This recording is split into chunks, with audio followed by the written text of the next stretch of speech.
Before the insistent buzz of an alarm clock, people woke to a world governed by different rhythms. The shift from these natural cues to mechanical innovations wasn't sudden. It arose from specific historical pressures. During Britain's Industrial Revolution, factories demanded precise start times for workers. Even a 5-minute delay could disrupt production and impact profits. This need spurred the search for reliable methods of waking people, particularly during the darker winter months. While early alarm clocks existed, they were too expensive for most laborers. Factories initially attempted whistles and bells, but these proved unreliable, leading to an unusual profession: knocker-uppers. These individuals moved through streets and neighborhoods, knocking or tapping on windows, sometimes even shooting peas at them until a resident responded. Associate Professor of History Arunima Datta describes their persistence. They wouldn't leave until acknowledged. This practice wasn't unique to Britain. Similar roles emerged in other societies, notably within Muslim communities during Ramadan, where early awakenings were essential for prayer and fasting. Beyond human alarm clocks, people employed various inventive methods, from keeping roosters to crafting candle clocks that would drop needles into metal trays each hour. Professor of Sleep Health Fatima Yakut notes that daylight was a primary signal in pre-industrial societies, shaping circadian rhythms, the internal processes governing sleep and wakefulness. However, historian Sasha Handley cautions against assuming everyone simply followed the sun's patterns. Labor often extended late into the night, requiring alternative methods for keeping time. People used a mixture of bodily cues and technological means to structure their working hours. Farms might see slightly longer sleeping times in winter, but other factors drove early risings. Religious motivations were significant. People sought to attend church or say prayers early, believing it brought them closer to God. The sounds of waking animals also served as natural alarms. Roosters crowed according to their own circadian rhythms, and the dawn chorus was another important signal. Bells rung by bell ringers every hour provided a widespread cue for starting the day, while servants in households often woke up masters and mistresses at designated times. The persistence of these practices highlights a broader cultural emphasis on regularity. Handley notes that medical literature from ancient Greece through the 18th century consistently stressed the importance of consistent sleep and wake times for health. This perspective contrasts with contemporary attitudes, where irregular schedules are more common. Similarly, attention was paid to the bedroom environment itself. Older texts suggest careful consideration of elements within the sleeping space to promote restful sleep, a practice seemingly less prevalent today. Before personal alarm clocks were widely used, people often woke through natural cues and daily routines. Daylight was one of the main signals in many pre-industrial societies. Daily life followed the rhythm of sunrise and sunset, which naturally shaped circadian rhythms. The noises of waking animals could be thought of as humans' first auditory alarm clocks. The rooster crowing with the dawn is a common signal that the day has begun, and research has shown roosters crow according to their own circadian rhythm. Not just in response to light, bells were another widespread signal for waking up. In medieval and early modern Western and Central Europe, life was often organized around the parish unit, and people used church bells, rung by a bell ringer every hour, to start and organize their day. Some houses also had their own bells inside.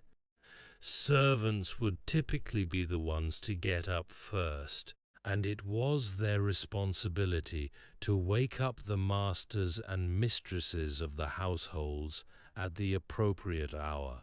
Maintaining consistent sleeping and waking hours was considered a key aspect of well-being. This emphasis on regular habits extended to other areas, with some communities developing specific routines around mealtimes and evening activities designed to promote restful sleep. The practice of keeping animals, like roosters, also contributed to the establishment of predictable daily rhythms. While daylight remained a primary cue, these additional signals helped structure life beyond simply responding to sunrise and sunset. Sasha Handley notes that medical literature from ancient Greece through the 18th century emphasized the importance of regular sleep for health. People's entire sleep cycles were often different at the time. Some scholars have questioned the evidence base supporting the theory of a pre-industrial biphasic sleep pattern, though research shows many cultures around the world still have polyphasic sleep cycles today. The rooster crowing with the dawn is a common signal that the day has begun. Similar professions also sprang up in other European countries. For example, in France, they had reveleurs who sounded shrill whistles to awaken their clients.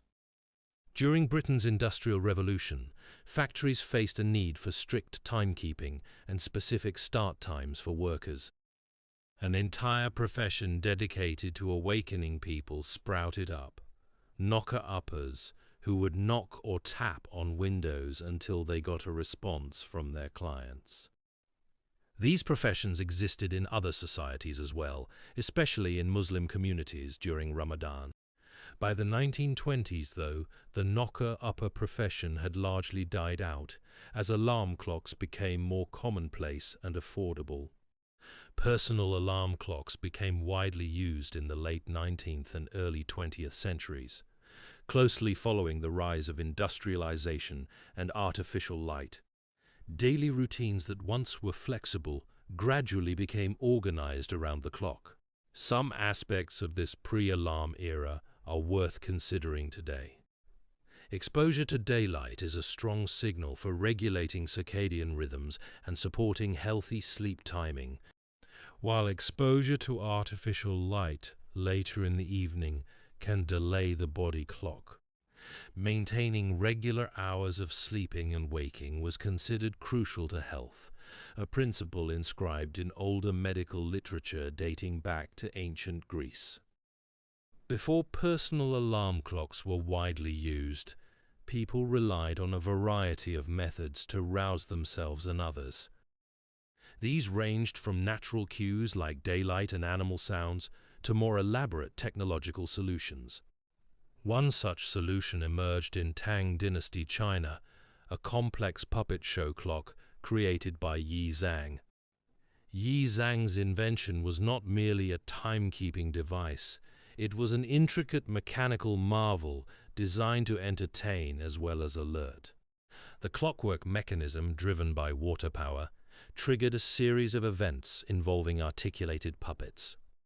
These puppets would perform a short play at specific intervals, signaling the passage of time through movement and spectacle. While details about the precise construction are scarce, contemporary accounts describe a sophisticated system of gears, levers, and cams that coordinated the puppet movements with remarkable precision. The visual display was intended to be both engaging and informative, providing a form of public entertainment alongside its function as an alarm. The symbolic role of Yi Zhang's clock extended beyond simple timekeeping. In Chinese culture, puppets often represented deities or spirits, imbuing the performance with religious significance. By integrating these figures into a mechanical device that marked the hours, Yi Zhang's creation blended technology and spirituality. The act of being awakened by animated figures likely held cultural resonance, reinforcing societal rhythms and perhaps even serving as a gentle reminder of divine presence in daily life. The sophistication of Yi Zhang's clock extended beyond its visual spectacle. It also reflected a broader cultural interest in mechanical ingenuity during the Tang Dynasty. Contemporary accounts suggest that similar, though less elaborate, timekeeping devices utilizing water power and automated figures, were not unique to his workshop. While no other clocks with comparable complexity have survived, textual references indicate their presence within imperial palaces and aristocratic households. These devices served not only as functional alarms, but also as demonstrations of technical prowess and artistic skill, reinforcing the status of their owners. The construction of such intricate mechanisms required a diverse range of specialized artisans, carpenters for the wooden framework, metalworkers for the gears and levers, puppet makers for the articulated figures, and water engineers to manage the power source. This collaborative effort fostered innovation across multiple crafts, contributing to the broader advancement of mechanical technology within Tang's society. The very act of commissioning such a device signaled wealth and refined taste, further solidifying its role as a cultural artifact alongside its practical purpose. Before the proliferation of mechanical alarms, people relied on a variety of methods to rouse themselves from sleep. Among these were natural cues and daily routines, with daylight serving as one primary signal. In many pre-industrial societies, life was structured around sunrise and sunset, shaping what we now understand as circadian rhythms, the internal processes that govern our sleep and wake cycles. Beyond the rhythm of light, other strategies emerged to manage waking hours. Ancient Greeks adapted water clocks, known as clepsydras, into alarms by trapping air within a vessel. Accumulating water would create pressure, resulting in a whistle-like sound.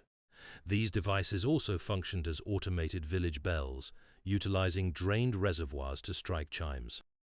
Similarly, candle clocks, originating in ancient China, employed nails that dropped into metal trays every hour, providing an auditory cue.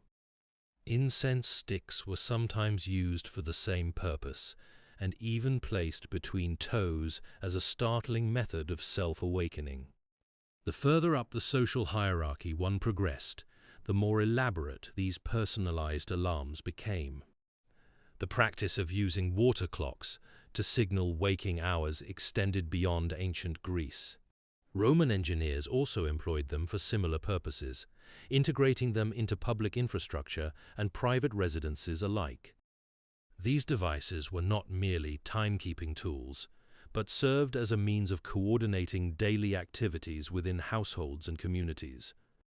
The sophistication of these systems varied depending on social standing, with wealthier families commissioning more elaborate constructions, incorporating multiple reservoirs and intricate mechanisms to regulate the flow of water and produce distinct auditory signals at predetermined intervals. While precise details regarding the specific hydration schedules employed alongside these clocks remain scarce in surviving documentation, their presence suggests a deliberate effort to synchronize waking hours with predictable events, the depletion of a reservoir triggering an alarm. The regularity imposed by such systems likely contributed to a sense of order and predictability within daily life, even if individual sleep patterns remained flexible. The practice of using bells to signal waking hours extended beyond medieval Europe. Similar systems were implemented in various Asian communities, often linked to agricultural cycles and religious observances. These communal bell-ringing schedules provided a shared temporal framework for entire villages, coordinating activities such as planting, harvesting, and prayer times. The timing of these chimes was frequently determined by local elders or religious leaders, reflecting the community's collective needs and spiritual beliefs. While individual households might supplement this with personal devices like candle clocks or water-based alarms, the public bell served as a unifying signal for the entire population, ensuring synchronized activity across generations. The rise of factories during Britain's Industrial Revolution created a new demand: strict timekeeping for workers. A late arrival, even by just 5 minutes, could disrupt production and impact profits. While alarm clocks existed at this time, they were too expensive for most laborers, prompting factories to seek alternative solutions beyond unreliable whistles and bells. One such solution was the emergence of knocker-uppers, a profession dedicated solely to waking people. These individuals would move through streets and neighborhoods, knocking on windows or shooting peas at them until their clients responded. Beyond Britain, similar roles existed in other societies, particularly within Muslim communities during Ramadan, where early awakenings were essential for prayer and fasting. This need for punctual rising extended beyond human intervention. Inventive devices like candle clocks offered a personalized alternative. These candles featured markings to measure time, sometimes cleverly designed so that a nail would fall into a metal tray approximately every hour, creating an auditory signal. The practice of using bells to signal waking hours was also widespread in medieval and early modern Western and Central Europe, with church bells rung hourly by bell ringers serving as communal signals for the start of the day. Some households even had their own bells inside, often used by servants to rouse masters and mistresses at designated times. The ingenuity of these early personalized alarms extended beyond candle mechanisms.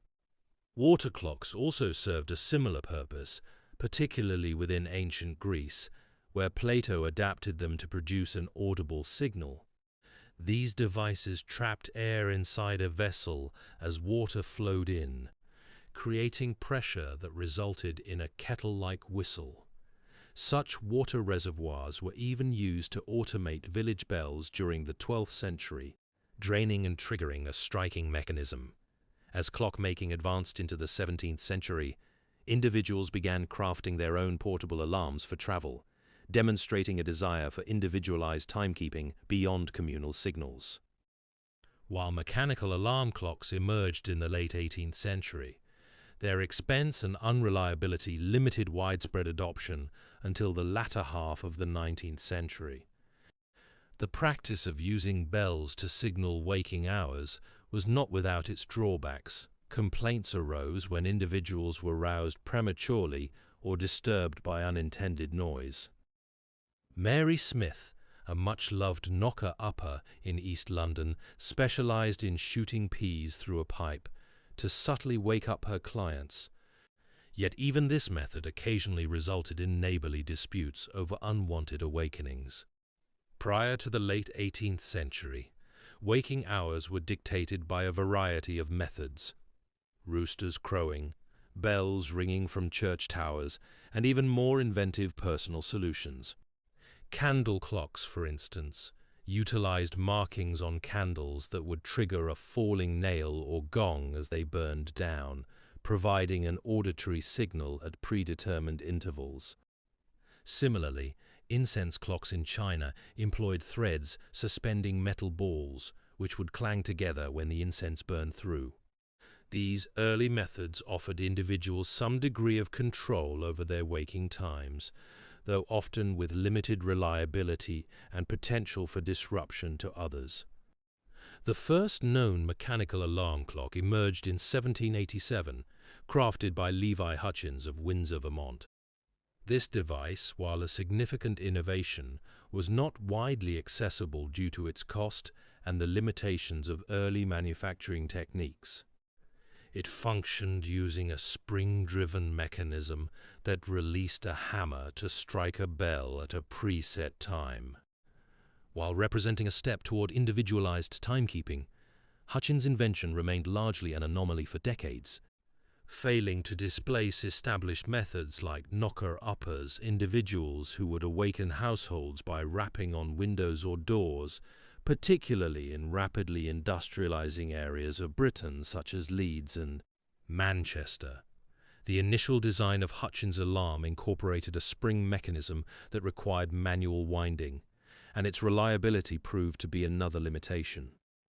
The hammer's striking force was not consistent, sometimes producing a startlingly loud clang, while other times delivering only a muted tap.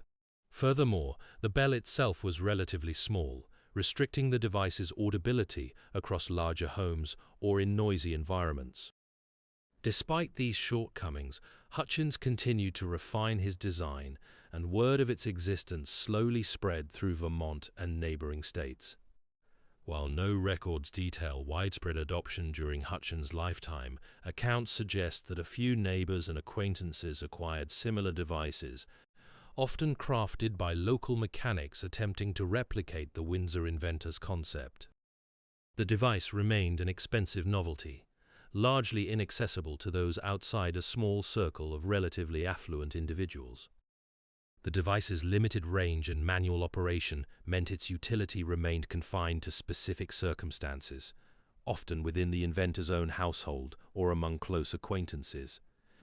Accounts suggest that Levi Hutchins occasionally constructed similar devices for neighbors seeking a more reliable means of waking than existing methods, though these were typically bespoke creations rather than standardized products available for general purchase. The continued reliance on knocker-uppers and other traditional practices underscored the challenges in displacing deeply ingrained habits and the economic barriers to adopting new technologies, even seemingly simple ones like Hutchins' alarm clock. The rise of factories during Britain's Industrial Revolution created a new demand: strict start times for workers. A few minutes' delay could disrupt production and impact profits. While early alarm clocks existed, they were too expensive for most laborers, particularly those facing long winter nights. Factories initially attempted using whistles and bells to summon employees, but these proved unreliable. This need spurred the emergence of a unique profession: knocker-uppers. These individuals served as human alarms, traversing streets and neighborhoods to rouse people from sleep. Arunima Datta, an associate professor of history, describes their method. They would knock or tap on windows, sometimes even shooting peas at them, persisting until they received a response from their clients. The practice wasn't unique to Britain. Similar roles existed in other societies, notably within Muslim communities during Ramadan, when early rising for prayer was essential. Knocker-uppers often began their rounds as early as 3 a.m.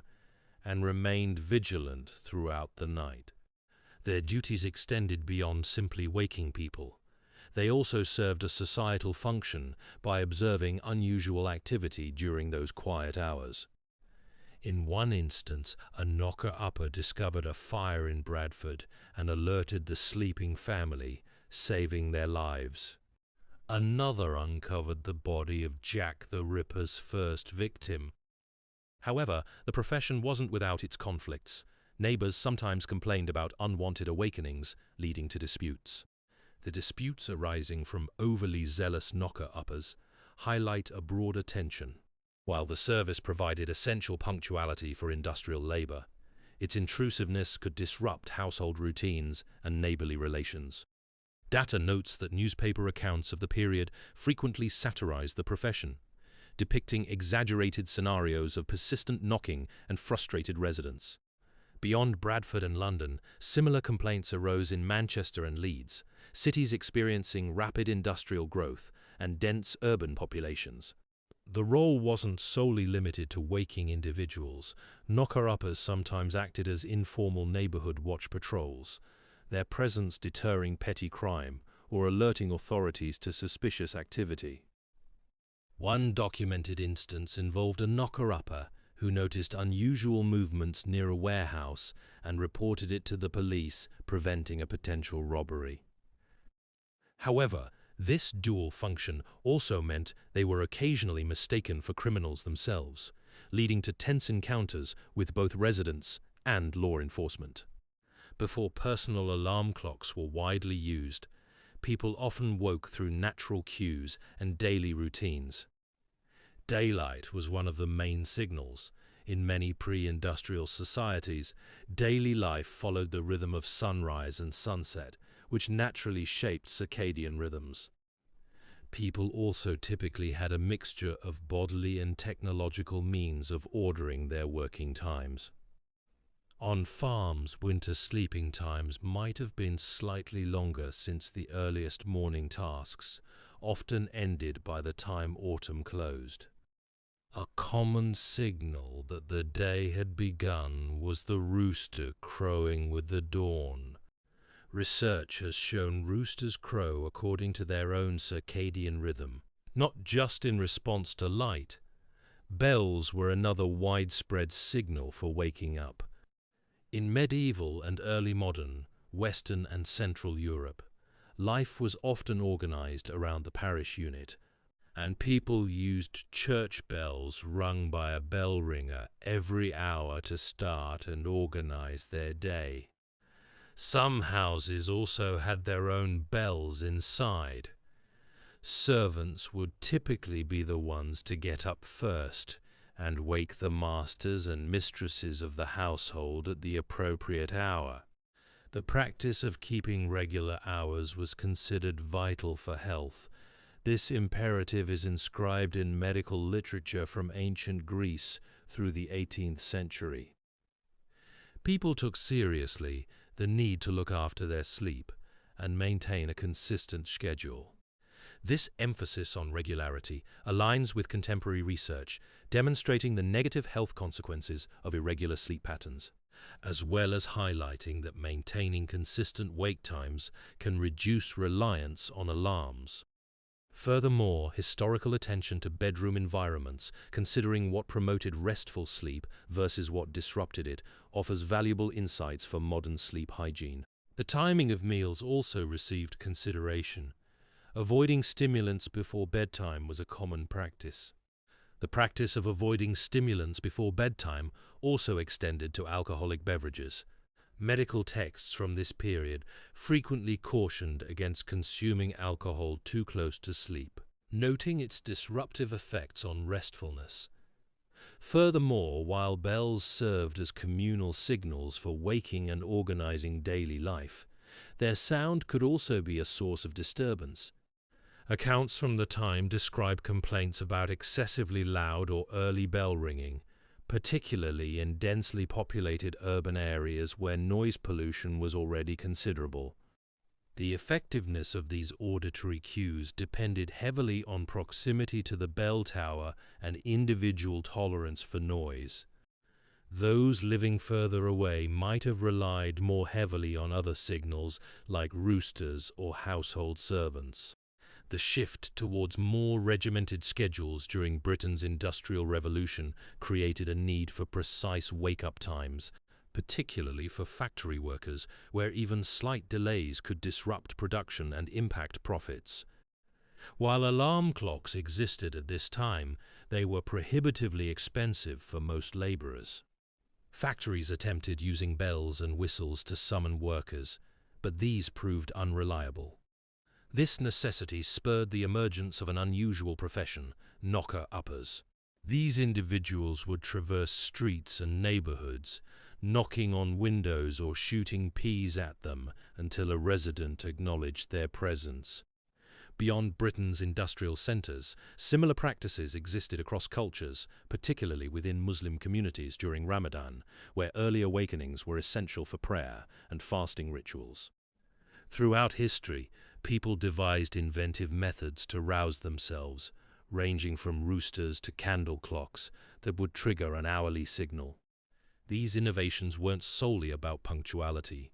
Religious motivations frequently drove the desire to wake early and attend services or perform morning prayers, sometimes fostering a sense of competition among neighbors striving for earliest devotion. People's sleep cycles also differed from modern patterns, with some historical accounts suggesting biphasic sleep, periods of rest divided into two segments during the night, though this theory remains debated. Roosters crowing at dawn and communal bells rung by bell ringers served as widespread auditory signals for waking up, organizing daily life around a shared rhythm. Yi Zhang's clock exemplifies this broader trend of personalized timekeeping devices. While its precise function remains debated, some scholars suggest it may have been more ceremonial than a practical alarm. Such elaborate clocks were often status symbols, demonstrating wealth and sophistication rather than serving as essential tools for punctuality.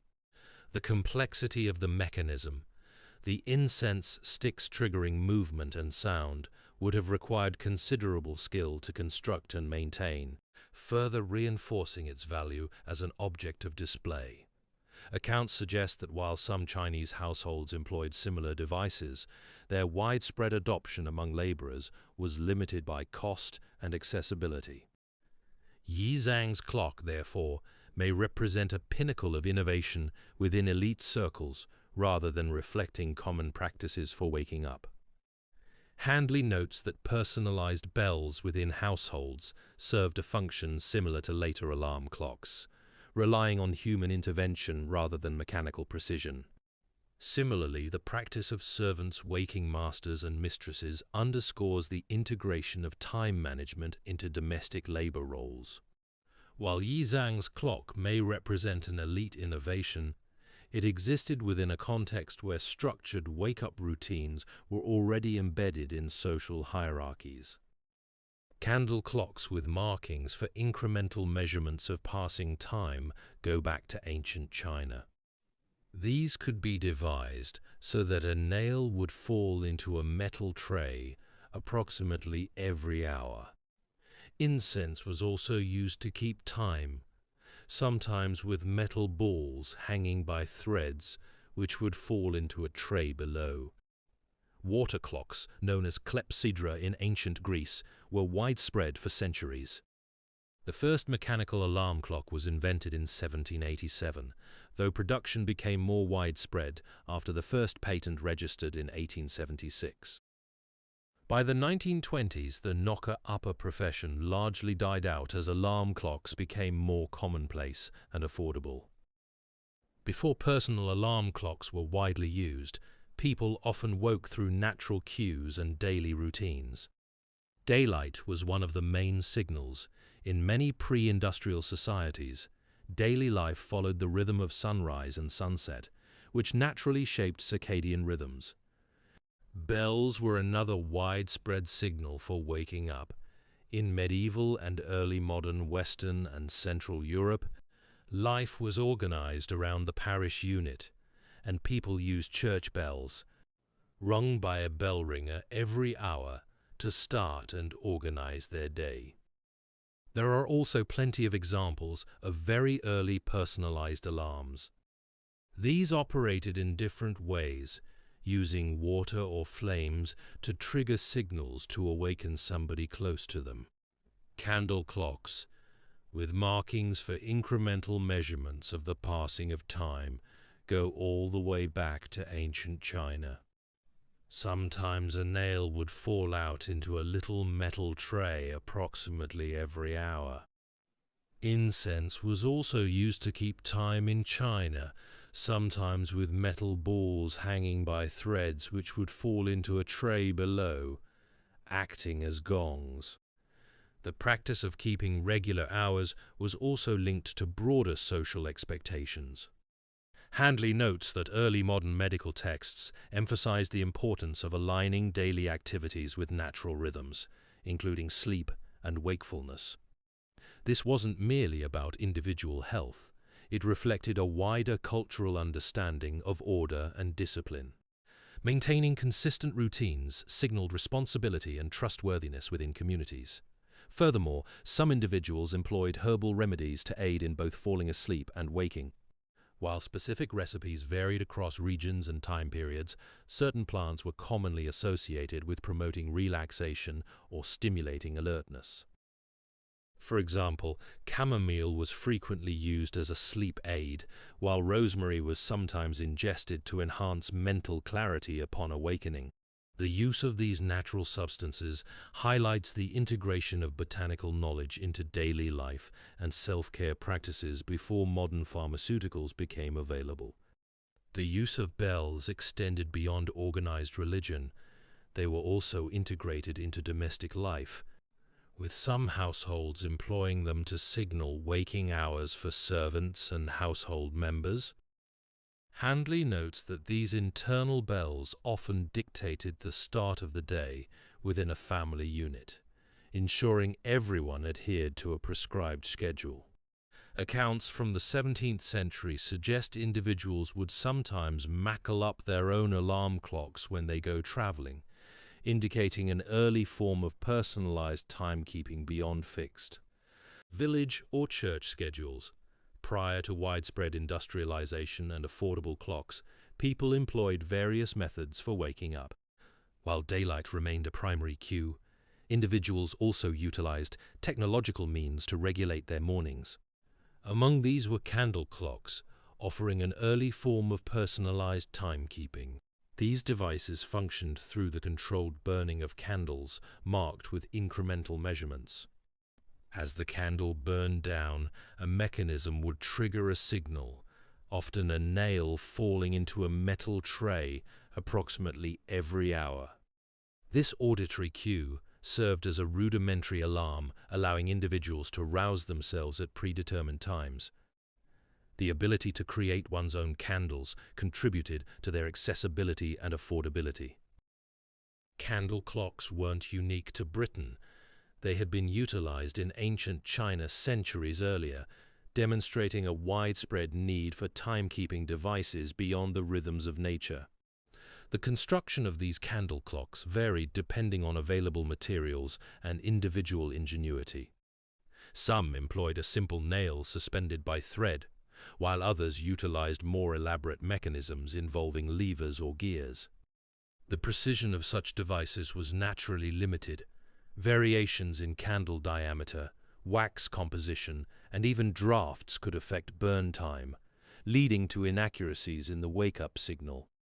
Furthermore, the open flame presented an obvious hazard, particularly in homes with flammable materials like straw bedding or wooden structures. The reliance on a single burning candle also meant that the alarm would cease functioning once the wax had been consumed, requiring frequent replacement and careful monitoring. Some designs incorporated multiple candles to extend functionality. For example, a system might utilize progressively smaller candles to provide a longer duration of warning before the final trigger activated. The complexity of these systems increased their susceptibility to malfunction and required greater skill in construction and maintenance. Prior to widespread industrialization, people relied on a variety of methods to rouse themselves from sleep. These ranged from natural cues like daylight and animal sounds to more inventive devices intended to mark the passage of time. Bells rung by parish bell ringers served as communal signals for beginning the day's activities, while servants in wealthier households often used bells to awaken their employers. Personalized alarms also existed, though they operated differently than modern clocks.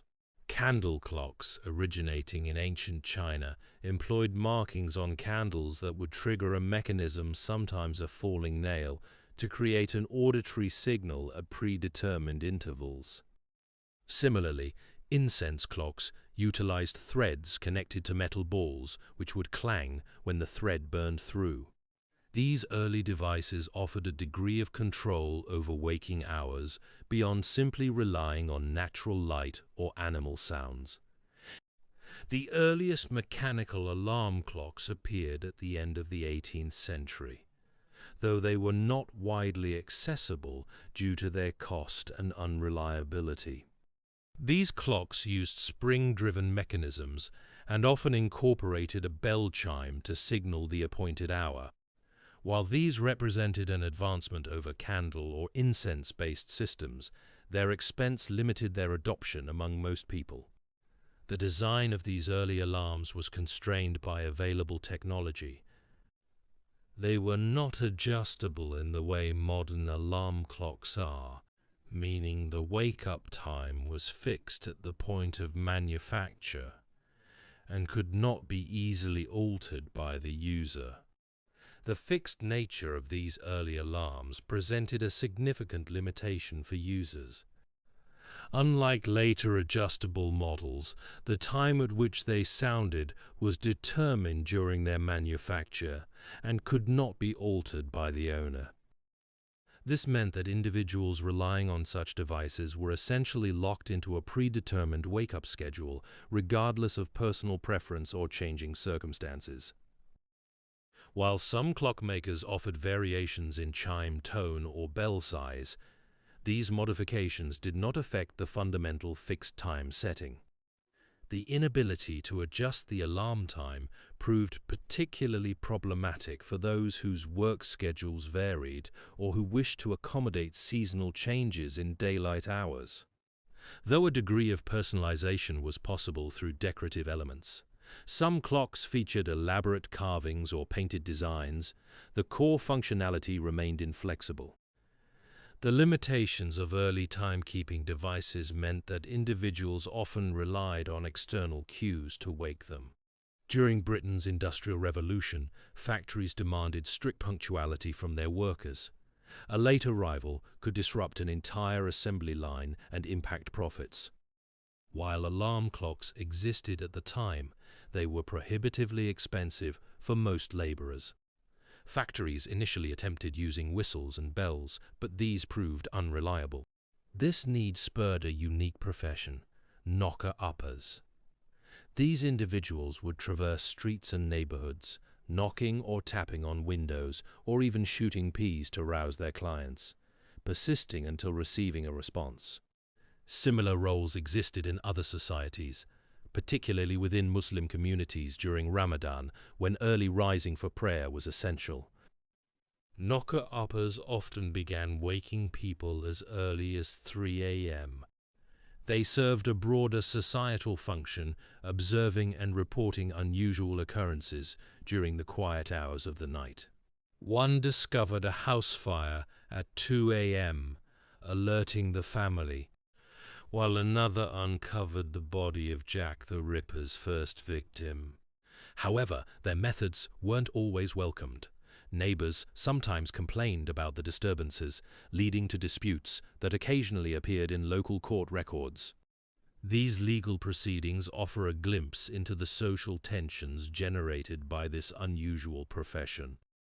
While some clients appreciated the service and were willing to pay for prompt awakenings, others resented the intrusion, particularly when illness or personal circumstances made early rising undesirable.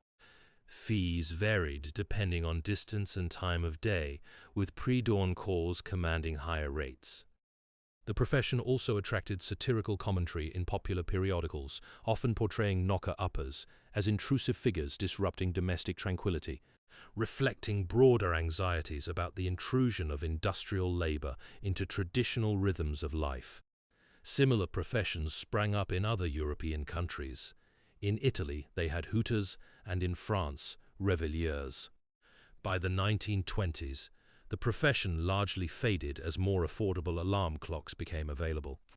Knocker-uppers used rods, sticks, and pea shooters to wake people across industrial towns like Leeds, Manchester, Sheffield, and East London. They also looked after society by noticing unusual occurrences during the night.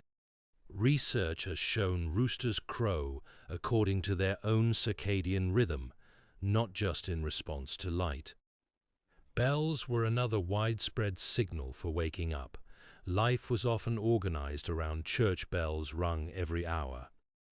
Servants would sometimes wake masters and mistresses at the appropriate hour. The first mechanical alarm clock was invented in 1787, but production became more widespread after a patent was registered in 1876. Personal alarm clocks became widely used in the late 19th and early 20th centuries.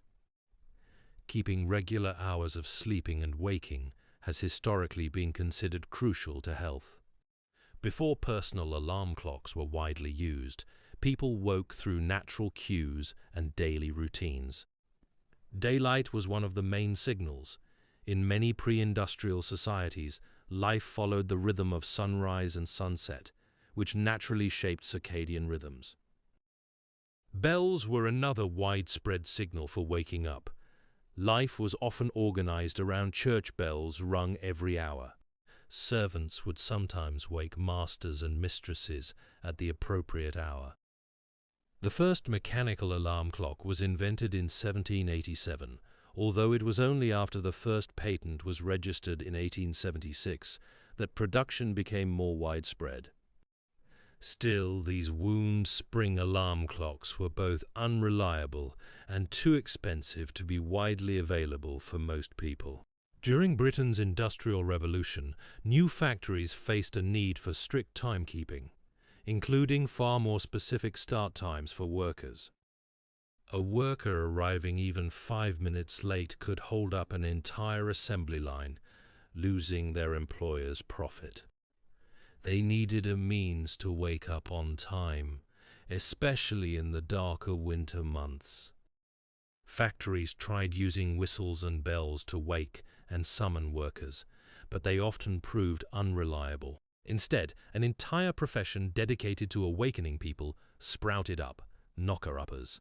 These human alarm clocks would work their way down streets and sometimes whole neighborhoods, knocking or tapping on windows or shooting peas at them. They would stand there until they got a response from their clients.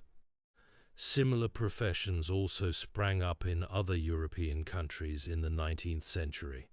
In Italy, they had hooters, and in France, reveleurs, who sounded shrill whistles to awaken their clients. The prevalence of knocker-uppers also varied by region and social class. Wealthier households often employed multiple servants who performed waking duties, while poorer individuals relied on shared neighborhood arrangements or less reliable methods. Mary Smith, a much-loved knocker-upper in East London, specialized in shooting peas through a pipe to subtly wake up her clients. The profession's decline was gradual, however, and some accounts suggest that isolated instances of human alarm services persisted well into the early 20th century, particularly in rural areas or among older populations resistant to new technologies. The first mechanical clocks with alarms appeared by the later 15th century, initially as domestic wall clocks set using a pin. The alarm produced a bell chime and sometimes repeated striking of a small bell. Clockmaking advanced further in the 17th century, leading to instances of individuals adapting portable alarms for travel. While Hutchins's invention remained uncommon, these early iterations demonstrated a growing interest in personalized waking mechanisms. Before personal alarm clocks were widely used, people relied on a variety of methods to wake up, often dictated by natural cues and daily routines. Throughout history, inventive ways of rousing individuals have appeared in many societies. In China, candle clocks with markings for incremental measurements of the passing of time cleverly devised a nail that would fall into a metal tray approximately every hour. Incense was also used to keep time, with metal balls hanging from threads which would fall into a tray below, acting as gongs. The first mechanical clocks, meaning oscillating mechanisms that mark the passing of time, linked to an escapement that counted these beats, arrived at the end of the 13th and early 14th centuries. These early clocks sometimes played tunes before the ringing of bells. By the later 15th century, domestic wall clocks also began having alarms. Set using a pin, the alarm was a bell chime, and later repeated striking of a small bell. Clockmaking advanced further in the 17th century, with evidence suggesting people adapted portable alarms for travel. Water clocks, known as a clepsydra in ancient Greece, were widespread for centuries, and Plato is credited with first adapting one into an alarm in the 5th century BC. The bells were not solely used for waking, they also served as a communal signal, marking meal times and other shared activities within villages and towns. Handley notes that these bells often dictated the rhythm of daily life far more comprehensively than individual schedules. The construction of these early alarm mechanisms reflected available resources and skill. While wealthier households might commission elaborate water clocks or spring-driven devices with intricate chimes, simpler systems utilizing candles or incense were common among those with fewer means. Yizhang's clock exemplifies this ingenuity. Its reliance on readily obtainable materials, water, gears crafted from bronze, and a sophisticated understanding of hydraulics made it accessible within the context of Song Dynasty China. The principles behind these early automated bells found their way into other applications as well. Champion mentions that water reservoirs were used to extinguish fires in some instances, demonstrating an adaptation of timekeeping technology for practical purposes beyond simply signaling the hour. Before the advent of mechanical alarms, people relied on a variety of methods to rouse themselves and their households. These weren't simply about signaling the hour. They were deeply interwoven with daily routines, religious observances, and communal life. Daylight was a primary cue, shaping circadian rhythms as societies largely followed the rhythm of sunrise and sunset. However, reliance on light alone wasn't universal, particularly for those engaged in labor extending into the night. A widespread practice involved the use of bells to mark time. In medieval and early modern Western and Central Europe, life was organized around the parish unit, with church bells rung hourly by a bell ringer, serving as a signal to begin or organize the day. Many houses also had their own bells, often used by servants who would rise before the household's masters and mistresses to awaken them at the appointed hour. Personalized alarms existed even earlier, employing water or flames to trigger signals. More affluent households utilized candle clocks, devices where markings indicated incremental measurements of time. A nail might drop into a metal tray approximately every hour, creating an auditory signal. Incense was similarly used in China, with metal balls suspended by threads that would fall and create a gong-like sound upon falling into a tray below. Ancient Greeks adapted water flow to trigger a whistle, essentially creating an early automated alarm. The persistence of these practices highlights a broader cultural emphasis on regularity. Handley notes that older medical literature, tracing back to ancient Greece and continuing through the 18th century, consistently framed adherence to regular sleep and wake times as essential for health maintenance. This perspective underscores that maintaining consistent hours was not merely a matter of convenience, but an active component of personal well-being. Historical accounts reveal attention paid to the bedroom environment itself, what elements promoted restful sleep versus those that disrupted it, a consideration seemingly less prevalent in contemporary approaches to sleep hygiene. The timing of meals also factored into routines. Avoiding stimulating foods before sleep was a recognized practice contributing to better rest. This emphasis on regular hours extended to communal life as well. Shared mealtimes and coordinated work schedules reinforced a collective rhythm of activity, further diminishing reliance on individual alarms. Handley notes that even within households, servants often bore responsibility for rousing their employers at designated times, highlighting the integration of timekeeping into social hierarchies and labor structures. The shift towards more precise timekeeping during Britain's Industrial Revolution created a need for reliable methods of waking people, particularly factory workers who required specific start times. While alarm clocks existed at this time, they were prohibitively expensive for most laborers. Factories initially experimented with whistles and bells, but found them unreliable.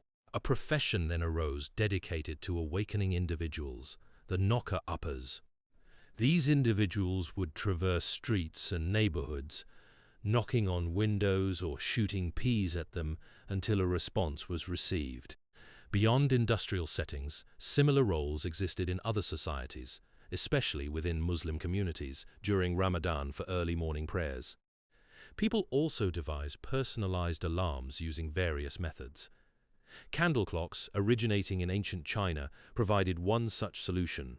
These devices would release metal pins into trays approximately every hour, creating an auditory signal. Water clocks, adapted by Plato in the 5th century BC, utilized pressure to produce a whistling sound. By the later 15th century, domestic wall clocks incorporated alarms set using a pin that would chime a bell. The further up the social hierarchy one progressed, Handley notes, the more elaborate and complex these personalized alarm systems became. The reliance on candle clocks and similar devices highlights a broader societal emphasis on regulating time, even without widespread electric illumination. Handley notes that maintaining consistent sleep schedules was considered vital for health throughout much of history, a principle traceable to ancient Greek medical literature and persisting into the 18th century. This prioritization of regular hours suggests a cultural understanding of sleep's importance extending beyond simply waking at a desired time. It encompassed a broader commitment to bodily well-being. The practice of using bells within homes, often rung by servants responsible for rousing their employers, further underscores this structured approach to daily life, embedding wakefulness into the social fabric of households. While these personalized alarms offered a degree of control over one's rising time, they also presented practical limitations and potential inconveniences for neighbors, occasionally leading to disputes documented in contemporary records. The reliance on such personalized systems also meant that their effectiveness varied considerably, depending on factors like candle quality and individual dexterity in constructing them. Handley notes that while these devices offered a degree of control, they were not foolproof. Drafts or uneven burning could easily disrupt the timing. Furthermore, the noise generated by falling objects, metal pins or balls, could be disruptive to household members and neighbors alike, occasionally prompting complaints recorded in local archives. The potential for fire remained an ever-present concern, particularly given that many homes lacked adequate ventilation, and a dropped candle could quickly escalate into a dangerous situation if left unattended. Before personal alarm clocks were widely used, people relied on a variety of methods to wake themselves and others, ranging from natural cues like daylight and animal sounds to more inventive devices crafted by individuals. Ancient civilizations employed water clocks, known as clepsydras, which utilized flowing water to trigger signals. Plato adapted one into an alarm in the 5th century BC. These early mechanisms often involved air pressure building within a vessel, resulting in a loud kettle-like whistle. The emergence of mechanical clocks in the 13th and 14th centuries further refined timekeeping practices. Early clockmakers incorporated musical chimes before bells rang, and by the 15th century, domestic wall clocks included alarms set using pins. As clockmaking advanced significantly in the 17th century, individuals began creating their own makeshift alarm devices when traveling. While mechanical alarm clocks were invented in 1787, widespread production didn't occur until 1876. During Britain's Industrial Revolution, new factories faced a need for strict timekeeping, including specific start times for workers. A worker arriving even 5 minutes late could hold up an entire assembly line. They needed a means to wake on time, especially in the darker winter months. Instead, an entire profession dedicated to awakening people sprouted up. Knocker-uppers, who would work their way down streets, and sometimes whole neighborhoods, knocking or tapping on windows, or shooting peas at them. These human alarm clocks stood until they got a response from their clients. Similar professions existed in other societies, particularly in Muslim communities during Ramadan. Knocker-uppers often began waking people up as early as 3 a.m. They also looked after society by noticing things that seemed off while working at those hours. In 1876, one knocker-upper discovered a fire and awoke the sleeping family, saving their lives. Sometimes neighbors complained about being woken too early, leading to disputes. By the 1920s, the profession had largely died out as personal alarm clocks became more commonplace and affordable. Their spread followed industrialization and artificial light. Daily routines gradually became organized around the clock. Some scholars have questioned theories about pre-industrial sleep patterns, noting that people's labor often extended into the early morning hours. People typically used a mixture of bodily and technological means to order their working times.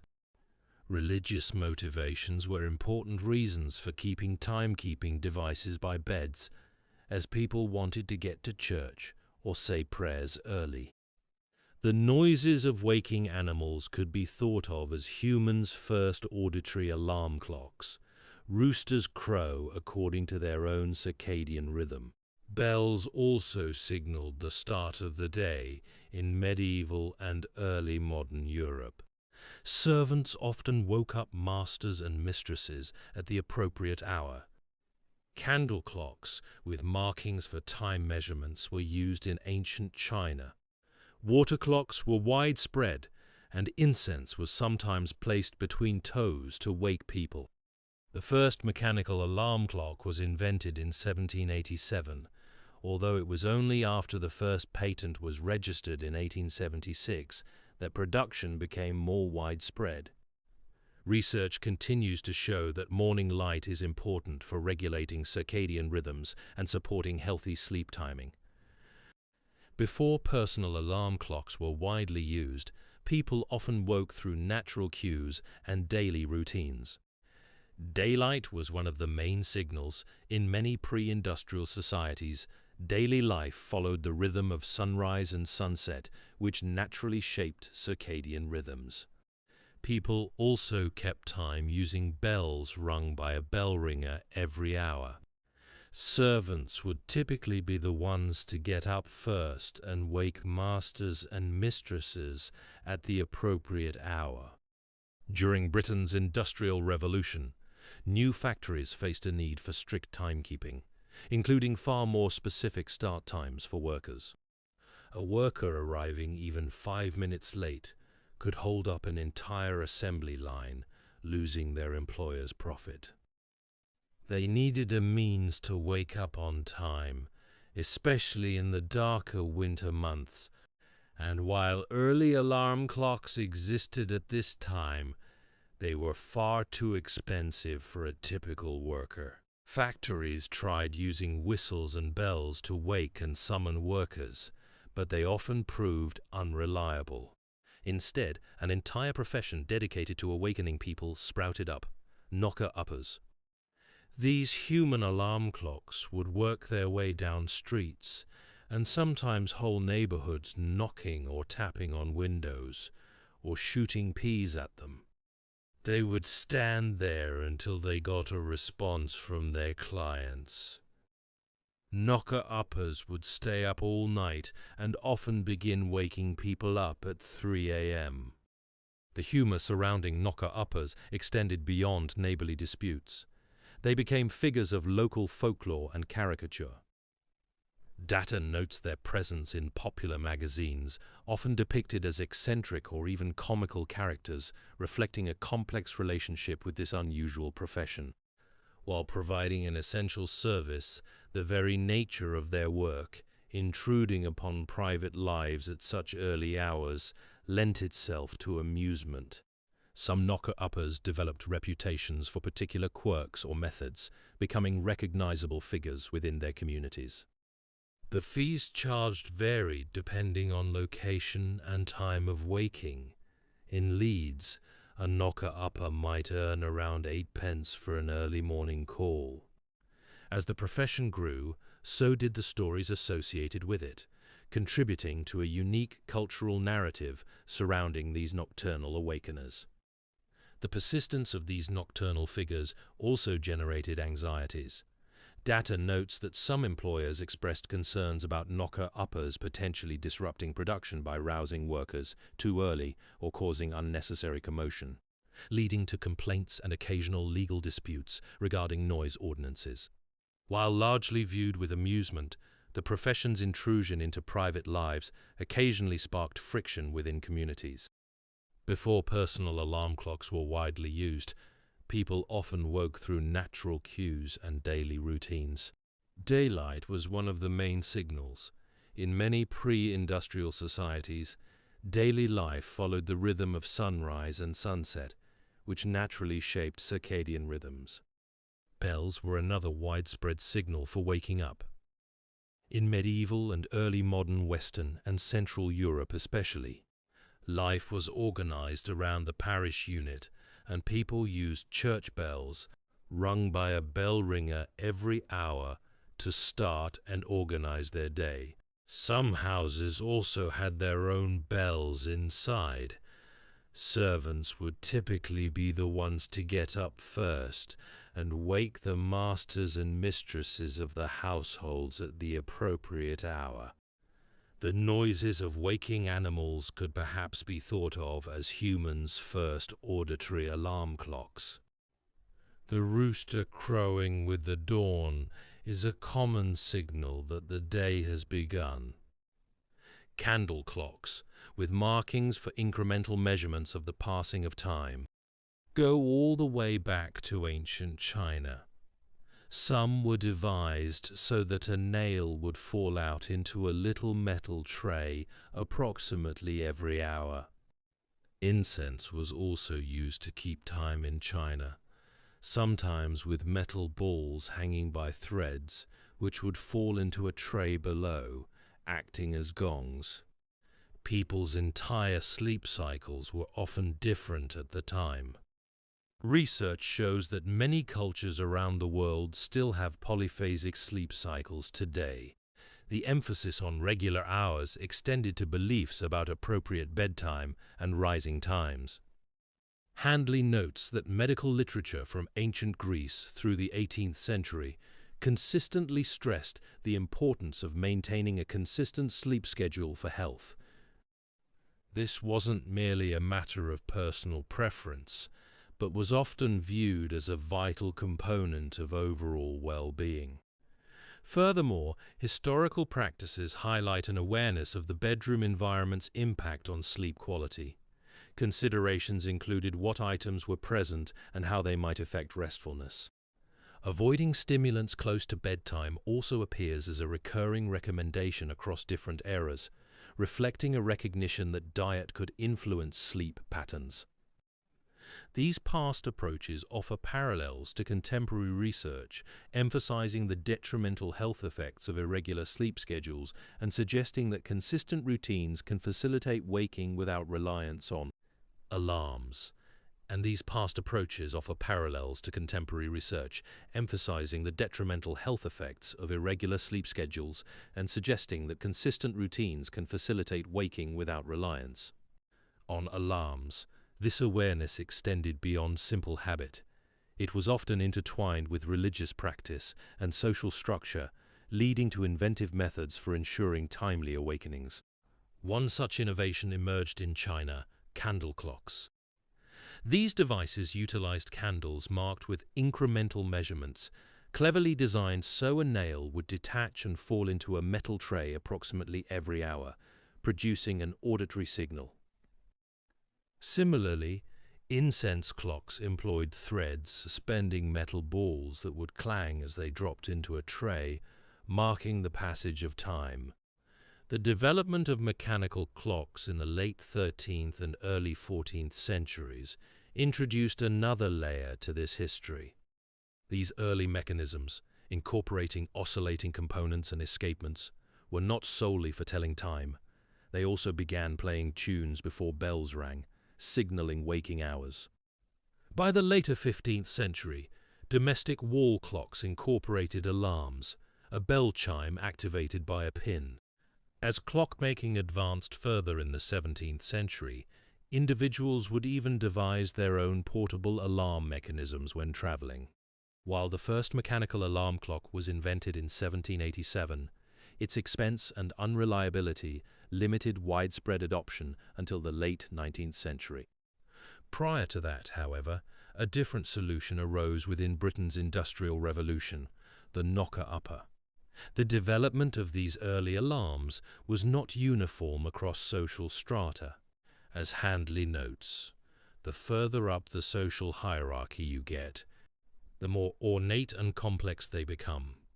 Accounts from the period describe elaborate mechanisms employed by wealthier households, including those incorporating water-driven systems to trigger chimes or even automated candle lighting. These devices served not only as awakenings but also as displays of status and technological sophistication.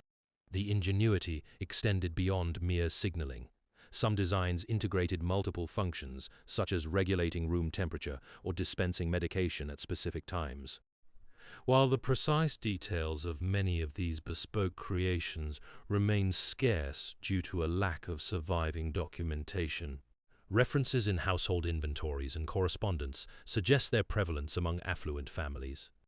These personalized systems highlight an early desire for customized timekeeping solutions that catered to individual needs and preferences, a precursor to today's diverse range of alarm clock options.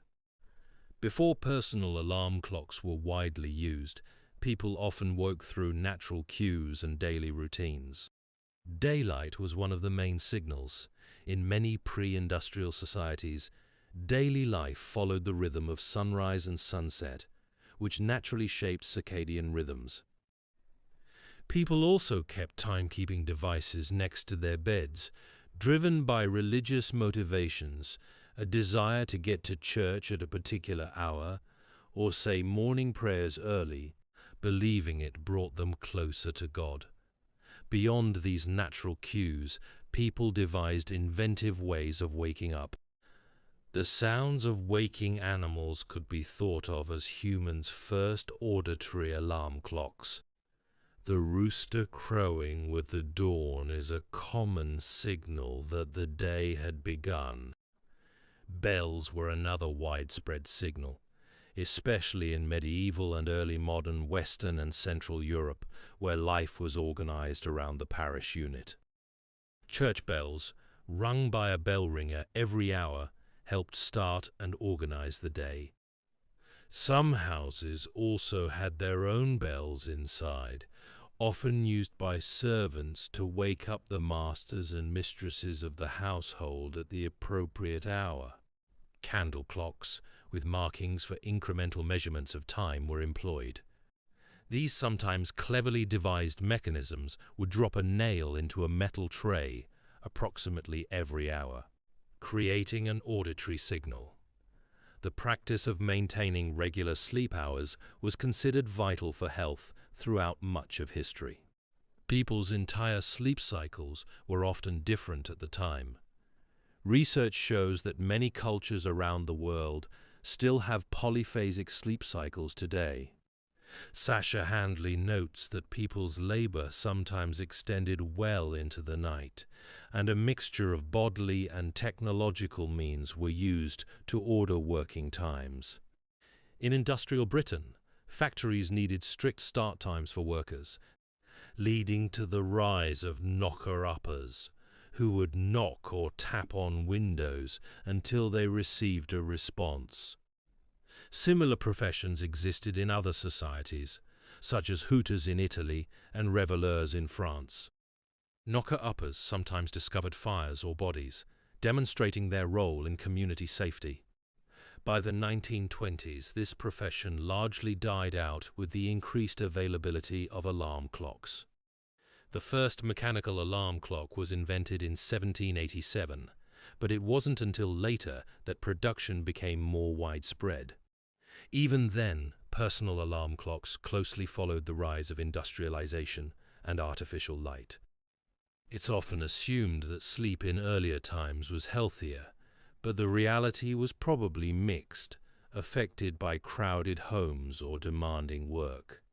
Exposure to daylight, especially in the morning, remains important for regulating circadian rhythms. Historically, Keeping regular hours of sleeping and waking was considered crucial for health. Thinking about the bedroom environment, what objects promote restful sleep, is also valuable. Similarly, considering the timing of meals and avoiding stimulants before bedtime were recognized as important factors influencing sleep quality. Before personal alarm clocks were widely used, people employed a variety of methods to ensure they woke at desired times. Throughout history, inventive ways of waking up existed, from keeping roosters to clever candle clocks that dropped needles into metal trays every hour. These early devices and practices represent a shift toward mechanical solutions for time management within the domestic sphere. Candle clocks, with markings indicating the passage of time, were used as far back as ancient China. In these systems, a nail would fall out of the candle approximately every hour, dropping into a metal tray and creating an auditory signal. Similar principles were applied elsewhere. Incense sticks were sometimes suspended to mark time through their burning rate. These methods moved beyond simply relying on natural cues like daylight or animal sounds. The first mechanical clocks, those incorporating oscillating mechanisms linked to escapements, began appearing at the end of the 13th and early 14th centuries. Early mechanical clocks often included features that played tunes before ringing bells, and by the later 15th century, domestic wall clocks began including alarms set using a pin which would trigger a bell chime. These represented an increasing sophistication in timekeeping technology within the home. The development of water clocks also offered a degree of personalization previously unavailable with simpler methods like roosters or candle timers. While Plato's adaptation, utilizing air pressure to create an audible signal, represented a sophisticated advancement, variations existed across cultures. In China, for example, these devices were sometimes integrated into systems that released metal balls, producing a chiming sound upon activation. The complexity of these mechanisms reflected the growing desire for precise and individualized timekeeping within the home.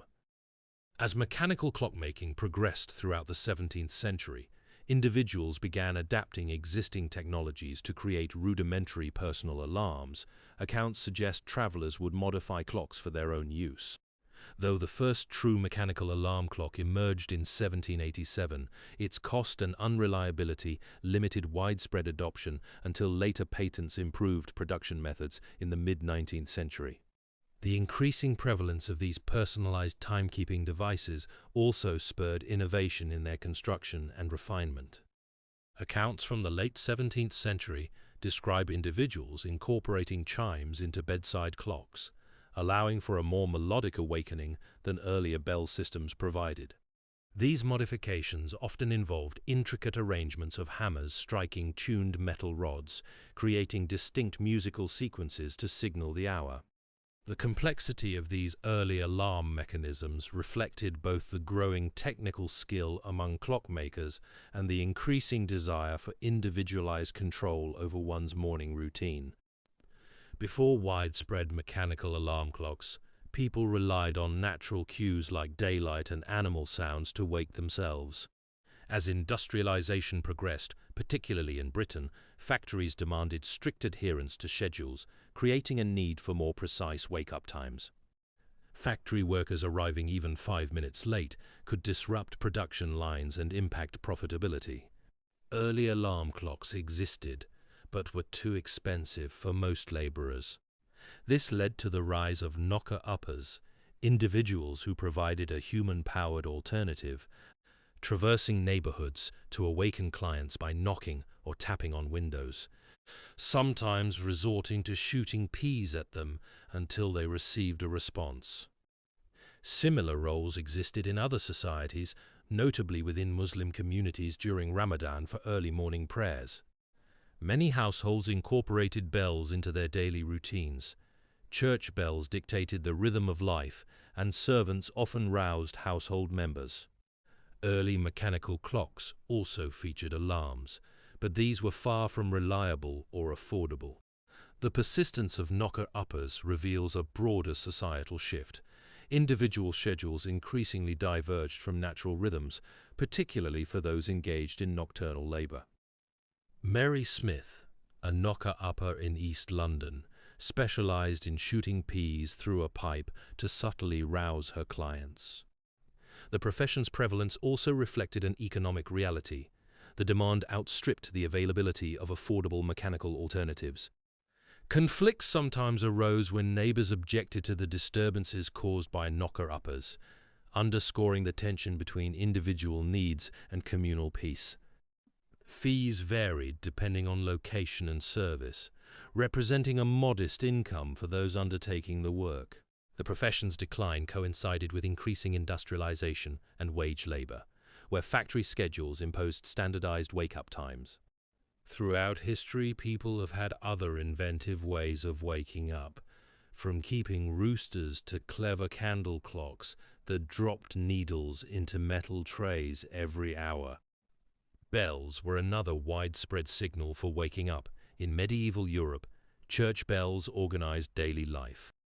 Some houses also had their own bells inside. Ancient alarm methods included water-powered devices and flames-triggering signals. The first mechanical alarm clock was invented in 1787, but production remained limited until the late 19th century. By the 1920s, knocker-uppers largely disappeared as affordable alarm clocks became more common. Exposure to daylight is a strong signal for regulating circadian rhythms and supporting healthy sleep timing. Historically, keeping regular hours of sleeping and waking was considered crucial for health, a principle reflected in older medical literature. The rise of factories during Britain's Industrial Revolution created a new demand: strict timekeeping for workers. A delay of even 5 minutes could disrupt production and impact profits, necessitating precise start times, especially during the darker winter months. While early alarm clocks existed, they were too expensive for most laborers. Factories initially tried whistles and bells, but these proved unreliable, leading to the emergence of a unique profession: knocker-uppers. These individuals served as human alarm clocks, traversing streets and neighborhoods to rouse sleepers.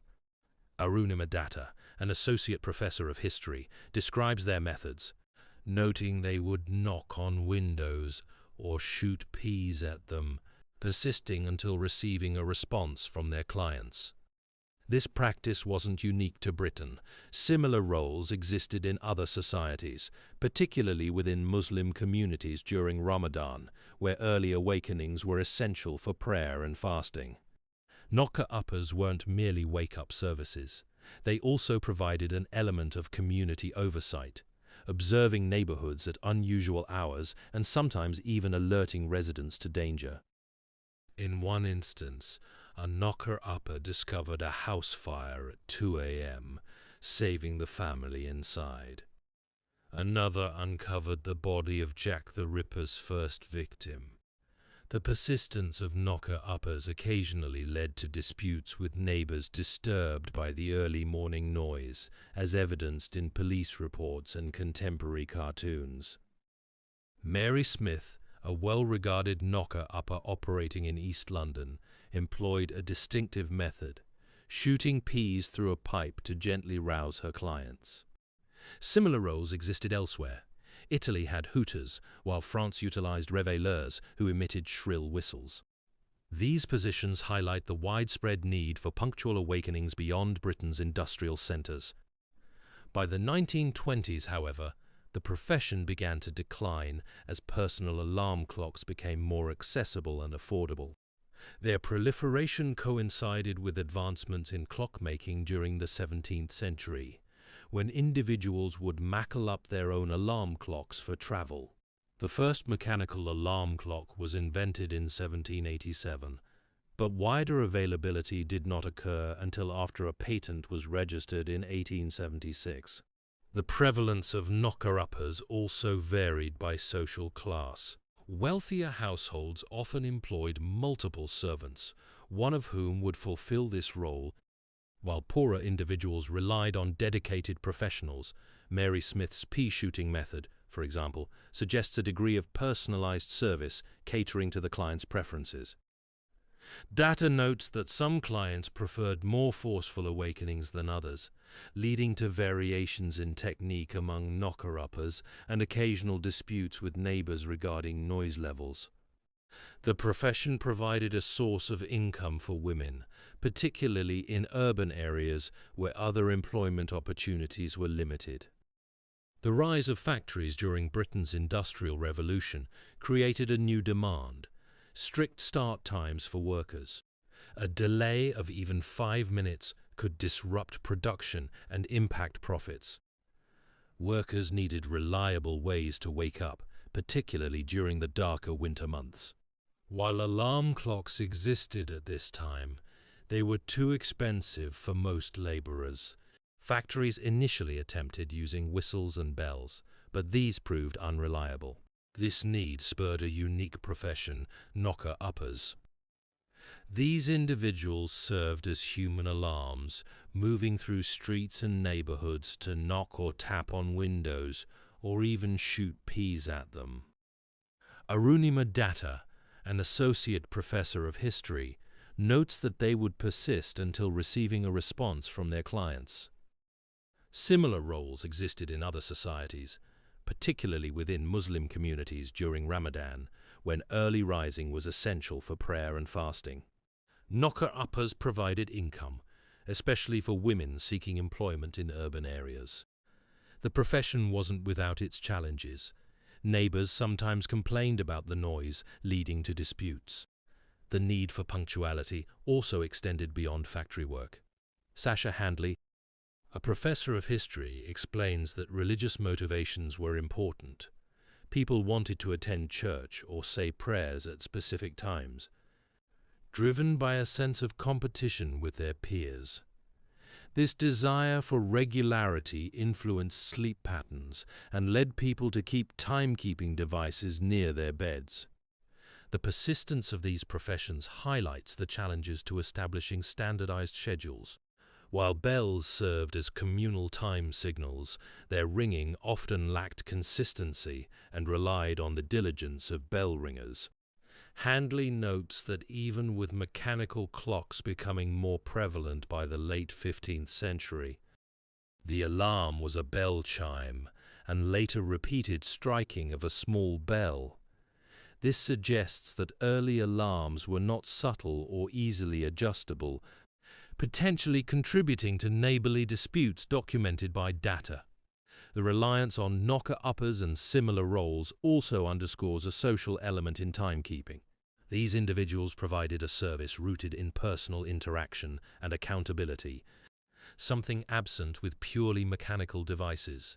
The persistence of these professions also reveals social hierarchies at play. Datta notes that wealthier households often employed multiple knocker-uppers, ensuring a prompt and reliable awakening, while those with fewer resources relied on communal bells or less dependable methods. The cost of private alarms further reinforced this disparity, limiting access to precise timekeeping for many.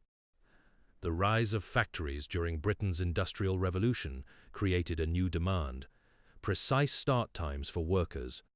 A delay of even 5 minutes could disrupt production and impact profits. While alarm clocks existed, they were too expensive for most laborers. Factories initially attempted using whistles and bells, but these proved unreliable. This need spurred the emergence of a unique profession: knocker-uppers. These individuals would move through streets and neighborhoods, knocking or tapping on windows, sometimes even shooting peas at them, until receiving a response from their clients. This practice wasn't exclusive to Britain. Similar roles arose in other societies, particularly within Muslim communities, during Ramadan, where early awakenings were essential for prayer and fasting. People also employed various inventive methods, including roosters and candle clocks. Candle clocks cleverly utilized nails that would drop into metal trays approximately every hour, creating an auditory signal. Incense was used in China, with metal balls suspended by threads dropping onto a tray to create a gong-like sound. The earliest mechanical alarm clocks appeared at the end of the 18th century, but their cost and unreliability limited widespread adoption. Sasha Handley notes that people's labor often extended into the early morning hours, requiring them to develop methods for keeping time. People used bells rung by a bell ringer every hour to organize their day. Servants would sometimes wake up masters and mistresses at the appropriate hour. Ancient alarm clocks existed as well, using water or flames to trigger signals. More elaborate devices appeared among wealthier households. Water clocks, known as clepsydra in ancient Greece, were used for centuries.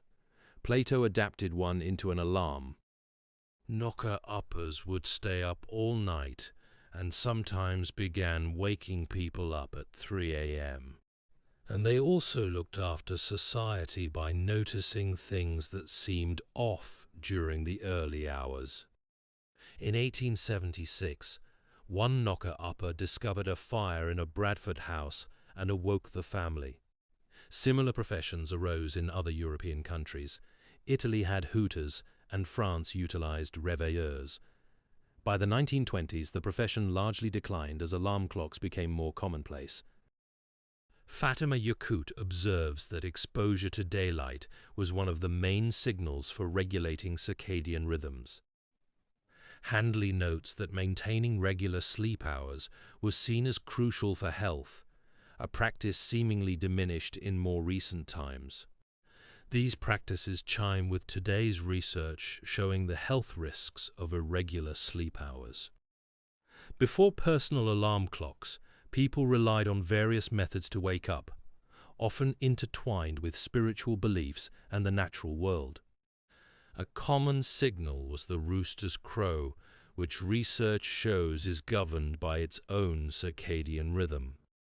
The dawn chorus also played a role.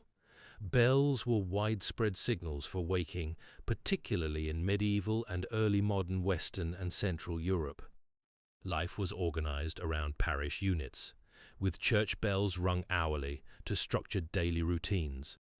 Some houses had interior bells used to rouse household members, typically servants awakening masters and mistresses at designated hours. Personalized alarms also existed. Candle clocks, originating in ancient China, dropped nails into metal trays approximately every hour, providing an auditory cue. Incense sticks between toes served as a unique awakening method in some Chinese communities. Water clocks, adapted by Plato in the 5th century BC, used pressure to create a whistling sound and were even employed as automated village bells. Maintaining regular sleep hours was considered vital for health throughout much of history, evident in ancient Greek medical literature and persisting through the 18th century. People's labor often extended beyond daylight hours, so they typically combined bodily cues with technological means of ordering their working times. Religious motivations also prompted timekeeping. People wanted to attend church or say prayers early. Sleep cycles may have differed from modern patterns, though some scholars question this theory. The noises of waking animals served as humans' first auditory alarm clocks. The rooster crowing is a common signal that the day has begun. Throughout the 13th and 14th centuries, mechanical clocks began playing tunes before bells rang. By the later 15th century, domestic wall clocks had alarms set using pins. In industrial Britain, factories needed strict timekeeping for workers, leading to the profession of knocker-uppers who knocked on windows or shot peas at them until residents responded.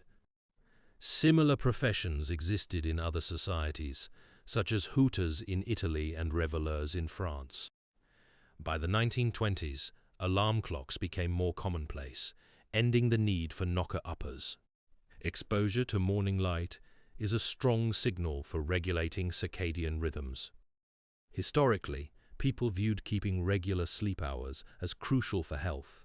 a principle reflected in older medical literature. Considering bedroom environments and meal timing, avoiding stimulants before bedtime are also practices worth revisiting today. Before personal alarm clocks were commonplace, people employed various methods to ensure they awoke at a desired hour. Among these was the clever use of candle clocks. These devices, originating in ancient China, utilized candles marked with incremental measurements of time. A nail would detach from the candle approximately every hour and fall into a metal tray, producing an auditory signal. Similar principles were applied elsewhere. Incense sticks suspended by threads would drop into trays, creating a gong-like sound upon falling. The need for precise timing became more critical during Britain's Industrial Revolution, when factories demanded strict start times from workers. As early alarm clocks existed at the time, they remained too expensive for most laborers. Factories initially tried whistles and bells but found them unreliable. This led to the emergence of a unique profession, knocker-uppers. These individuals would traverse streets, knocking on windows or shooting peas at them until residents responded. Similar roles appeared in other societies, such as hooters in Italy and reveleurs in France. Knocker-uppers often began their rounds around 3 a.m. and sometimes discovered important events, like fires or bodies, while performing their duties. The increasing sophistication of timekeeping devices also spurred innovation within the candle clock itself. While the basic design remained consistent, a marked candle with a falling pin, some variations emerged to improve accuracy and convenience. One adaptation involved using multiple candles, each representing a portion of the desired waking time, allowing for more precise control over the alarm's duration. Another refinement saw the incorporation of small bells or chimes attached to the nail, amplifying the auditory signal and ensuring it was not easily missed. These modifications demonstrate an ongoing effort to enhance the functionality of existing technologies within the constraints of available materials and craftsmanship. The persistence of these devices suggests their continued utility, despite the emergence of alternative methods like knocker-uppers. The incorporation of bells and chimes into candle clock designs also reflected a broader societal reliance on auditory cues for timekeeping. Prior to widespread mechanical clocks, bell ringers in medieval Europe used hourglasses to regulate their hourly tolls, establishing a communal rhythm that dictated daily activities. This practice extended to individual households as well, with some families installing small bells near bedroom doors, rung by servants responsible for waking the household's masters and mistresses at designated hours. The increasing complexity of these early timekeeping devices underscores an ongoing refinement of existing technologies within the constraints of available materials and craftsmanship. Prior to widespread mechanical clocks, bell ringers used hourglasses to regulate their hourly tolls, establishing a communal rhythm that dictated daily activities. Some families installed small bells near bedroom doors, rung by servants responsible for waking household members at designated hours. This practice of individualized wake-up calls evolved further with the emergence of early personalized alarms. It's not a world without alarm clocks. They just operated in different ways, using water or flames to trigger signals. The first mechanical alarm clock was invented in 1787, though production didn't become widespread until 1876, when a patent was registered. Still, these wound spring alarm clocks were unreliable and too expensive for most people. A more immediate solution arose during Britain's Industrial Revolution, where factories needed workers to arrive at specific times. Factories tried using whistles and bells, but they often proved unreliable. Instead, an entire profession dedicated to awakening people sprouted up: knocker-uppers. These individuals would work their way down streets, knocking or tapping on windows, sometimes shooting peas at them, until they received a response from their clients. The emergence of these personalized alarms did not immediately displace existing practices. Handley notes that even as mechanical devices became available, many continued to rely on a combination of bodily cues and technological aids for regulating their waking hours. The persistence of knocker-uppers demonstrates this reliance. They provided a service beyond simply rousing individuals from sleep, often acting as informal observers within communities. Data's research into police reports and newspaper accounts reveals that complaints about overly zealous or disruptive knocker-uppers were common, highlighting the social disruption caused by these early alarm systems. The profession's decline was gradual, linked to increasing affordability of mechanical clocks rather than a sudden shift in preference. Mary Smith, for example, specialized in shooting peas through a pipe to subtly wake up her clients, demonstrating an attempt at personalization within the constraints of the system. This illustrates that even with technological advancements, individual preferences and social considerations shaped how people manage their waking hours.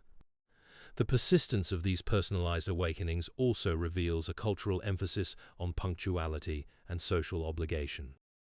Data's research indicates that knocker-uppers were often integrated into local economies, providing not just an alarm service but also acting as informal messengers or early morning errand runners for their clients. This blending of roles highlights how the need for timely awakening intersected with broader community functions. The gradual decline of the profession reflects a shift in societal priorities and increasing access to mechanical devices, rather than a sudden rejection of personalized alarms. The need to awaken on time became acute during Britain's Industrial Revolution. Factories demanded strict start times from workers. Even a 5-minute delay could disrupt production and diminish profits. As mechanical alarm clocks were too expensive for most laborers, an alternative arose: the knocker-upper. These individuals formed a profession dedicated solely to awakening people. They would move through streets and neighborhoods, knocking or tapping on windows, or shooting peas at them, persisting until they received a response from their clients. Similar roles existed in other societies, especially within Muslim communities during Ramadan, when early morning prayers required prompt awakenings. Knocker-uppers often began their rounds as early as 3 a.m.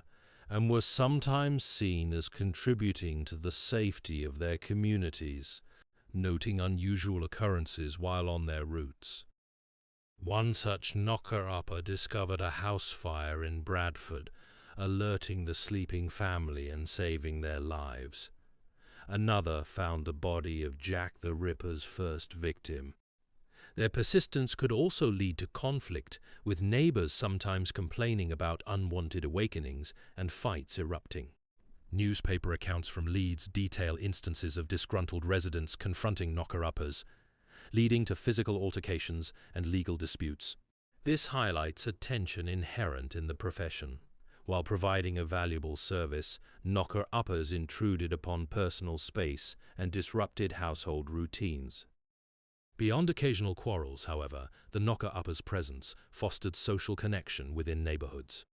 Clients often developed relationships with their assigned awakener, offering small tokens of appreciation or sharing news about the community. This informal network contributed to a sense of local solidarity in densely populated industrial areas where anonymity could otherwise prevail. The knocker-uppers' knowledge of household routines also provided an unexpected benefit. They became familiar with patterns of activity within homes, sometimes alerting residents to potential dangers beyond simple tardiness. The decline of the profession was not uniform across all regions. Some areas maintained the practice longer than others, particularly where factory schedules remained inflexible or communities lacked access to affordable alternatives. Newspaper advertisements continued to appear in Leeds well into the late 1890s, seeking reliable individuals for this work. suggesting a lingering demand despite the increasing availability of mechanical alarms. The rise of stricter local ordinances regulating nighttime disturbances also contributed to their marginalization. In the Industrial Revolution, knocker-uppers with rods, sticks and pea shooters became prevalent across growing industrial towns. By the 1920s, the profession had largely died out as alarm clocks became more commonplace and affordable. The first mechanical alarm clock was invented in 1787, but production didn't become widespread until 1876. Before personal alarm clocks were widely used, people often woke through natural cues and daily routines. Daylight was one of the main signals. In many pre-industrial societies, daily life followed the rhythm of sunrise and sunset, which naturally shaped circadian rhythms. People also relied on other auditory alarms. The rooster crowing with the dawn is a common signal that the day has begun, and bells were another widespread signal for waking up. In medieval and early modern Western and Central Europe, church bells, rung by a bell ringer every hour, helped start and organize the day. The need for more precise wake-up times arose during Britain's Industrial Revolution, as factories demanded strict timekeeping from workers. A worker arriving even 5 minutes late could hold up an entire assembly line. While early alarm clocks existed at this time, they were too expensive for most workers. Factories initially tried using whistles and bells to summon employees, but these proved unreliable. Instead, a profession dedicated to awakening people sprouted up: knocker-uppers. These individuals would work their way down streets, knocking or tapping on windows, or shooting peas at them, until they received a response from their clients. Similar professions existed in other societies, particularly within Muslim communities during Ramadan, when early rising was required for prayer and fasting. The knocker-upper profession also faced challenges beyond neighborly disputes. The work was physically demanding and offered little protection from inclement weather. Accounts suggest that some knocker-uppers employed variations on their methods to suit individual client preferences, such as using different types of implements for knocking or adjusting the intensity based on a household's reputation. While primarily serving industrial workers, these individuals also catered to merchants, shopkeepers, and others needing to begin work before sunrise. The cost varied depending on factors like distance and frequency. One 1856 advertisement in Leeds listed rates ranging from 6pence to 2 shillings per week for daily awakenings. As mechanical alarm clocks became more accessible, the knocker-upper profession gradually declined, though some continued operating well into the early 20th century, particularly in areas where affordability remained a barrier or where clients preferred the personal touch of a human wake-up call. The rise of factories during Britain's Industrial Revolution created a new demand: strict timekeeping for workers. A delay of even 5 minutes could disrupt an entire assembly line and impact profits. While alarm clocks existed, they were too expensive for most laborers. Factories initially tried whistles and bells, but these proved unreliable.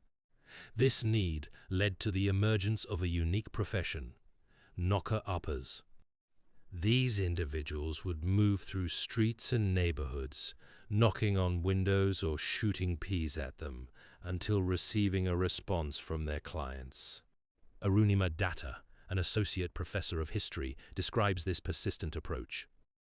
Similar roles existed in other societies, particularly within Muslim communities during Ramadan, when early awakenings were necessary for prayer and fasting.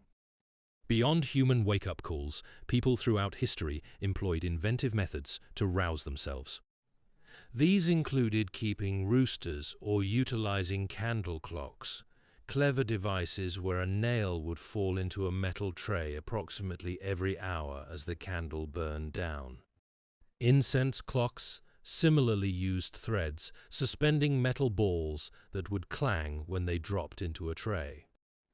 These early mechanisms represent more than just quirky alternatives to modern alarms. They demonstrate ingenuity in addressing a fundamental human need, the reliable measurement and signaling of time. The first mechanical clocks, appearing at the end of the 13th and beginning of the 14th centuries, further advanced this innovation, sometimes incorporating tunes played before bells rang.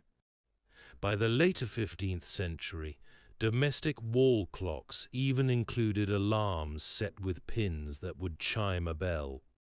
These early personalized alarms also appeared in various forms beyond China.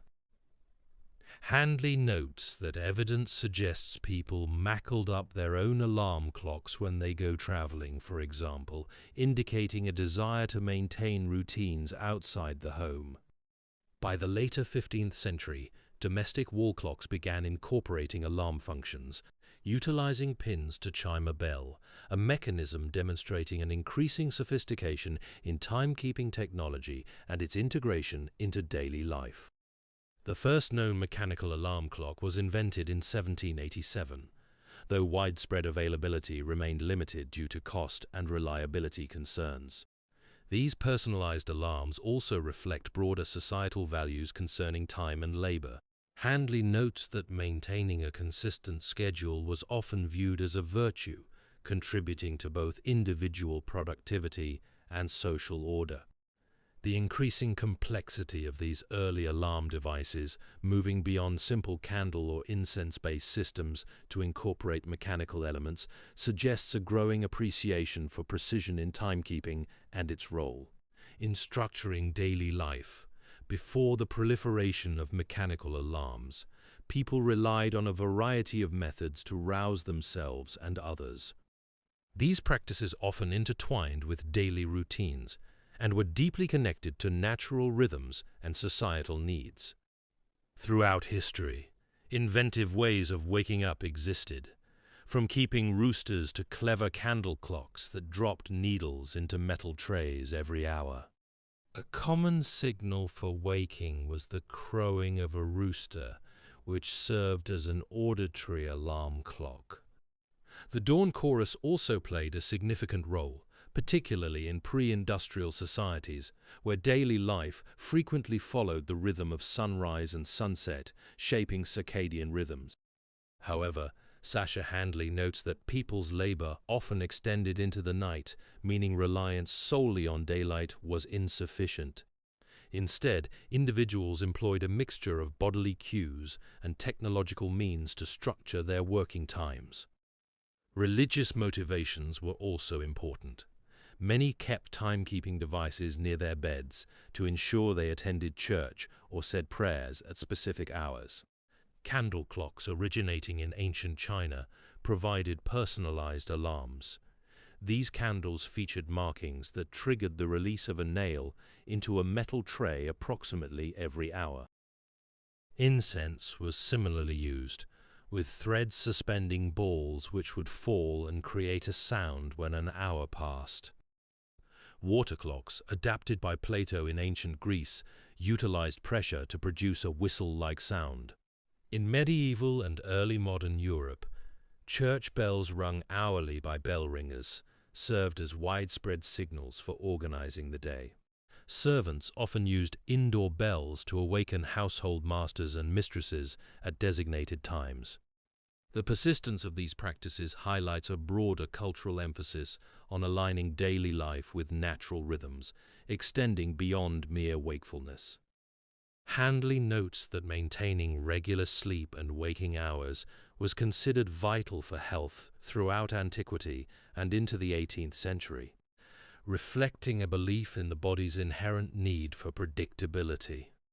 This contrasts with modern attitudes towards sleep, where irregularity is more common. Historical accounts suggest careful consideration of the bedroom environment itself, what elements promoted restful sleep versus those that disrupted it, a practice largely absent from contemporary approaches to sleep hygiene. The timing of meals also played a role in promoting healthy sleep patterns, as did avoiding stimulants close to bedtime, practices which have been somewhat lost over time. The persistence of these practices highlights a broader cultural emphasis on aligning daily life with natural rhythms, extending beyond mere wakefulness. Throughout history, people have had inventive ways of waking up, from keeping roosters to clever candle clocks that dropped needles into metal trays every hour. Candle clocks, with markings for incremental measurements of the passing of time, go all the way back to ancient China. These were sometimes cleverly devised so that a nail would fall out into a little metal tray approximately every hour. You could make your own candles, which a lot of people did for cost reasons, as another auditory signal of when you wanted to be woken up. During Britain's Industrial Revolution, new factories faced a need for strict timekeeping, including far more specific start times for workers. A worker arriving even 5 minutes late could hold up an entire assembly line, losing their employer's profit. They needed a means to wake up on time, especially in the darker winter months. And while early alarm clocks existed at this time, they were far too expensive for a typical worker. Factories tried using whistles and bells to wake and summon workers, but they often proved unreliable. Instead, an entire profession dedicated to awakening people sprouted up, knocker-uppers. These human alarm clocks would work their way down streets and sometimes whole neighborhoods, knocking or tapping on windows or shooting peas at them. They would stand there until they got a response from their clients. They wouldn't move. The earliest mechanical clocks also began having alarms by the later 15th century. These incorporated a bell chime, and subsequently a small bell that would strike repeatedly. Clockmaking advanced significantly in the 17th century, with evidence suggesting people adapted existing mechanisms to create personalized alarms for travel. The first known mechanical alarm clock was invented in 1787, though widespread availability did not occur until after patent registration in 1876. These wound spring clocks proved unreliable and remained expensive. Still, as factories expanded during the Industrial Revolution, sleep requirements shifted for many workers, leading to the prevalence of knocker-uppers across growing urban centers. The persistence of these practices highlights a broader cultural emphasis on regulating sleep and waking hours as essential for health, an idea traceable to ancient Greek medical literature and continuing through the 18th century. Handley notes that historical texts demonstrate people considered maintaining regular sleep schedules a serious matter. Moreover, earlier societies often prioritized creating bedroom environments conducive to restful sleep, a consideration seemingly diminished in more recent times. Prior to the late 19th century, waking up was rarely a solitary event dictated by an individual's will. Instead, it was often orchestrated through communal practices and ingenious devices reflecting a world less reliant on precise personal timekeeping. While clockmaking advanced significantly during the 17th century, widespread availability of reliable alarms remained distant for most people. Earlier societies employed various methods to mark the passage of hours and rouse individuals from sleep, demonstrating a cultural emphasis on regulating waking times as essential for health. Bells were one such method in medieval and early modern Western and Central Europe. Life was organized around the parish unit, with church bells rung by a bell ringer every hour, serving as signals to start and organize the day. Servants within households often bore the responsibility of awakening their masters and mistresses at designated hours, utilizing indoor bells for this purpose. Beyond these communal signals, personalized alarms existed in various forms. Candle clocks, originating in ancient China, cleverly employed nails that would fall into a metal tray approximately every hour, providing an auditory cue. Incense was also used to mark time, with threads suspending metal balls which would clang when they dropped into a tray below. Plato adapted water clocks, known as clepsydra in ancient Greece, into alarms during the 5th century BC, utilizing air pressure generated by flowing water to produce a whistling sound. These early devices, while not ubiquitous, illustrate a desire for individualized timekeeping even before mechanical alarm clocks became commonplace. The rooster's crow and the dawn chorus also served as natural auditory signals, intrinsically linked to sleep patterns for centuries.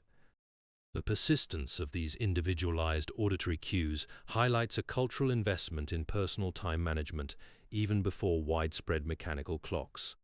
While church bells provided communal structure, the desire for precise individual wake times persisted and manifested through diverse means.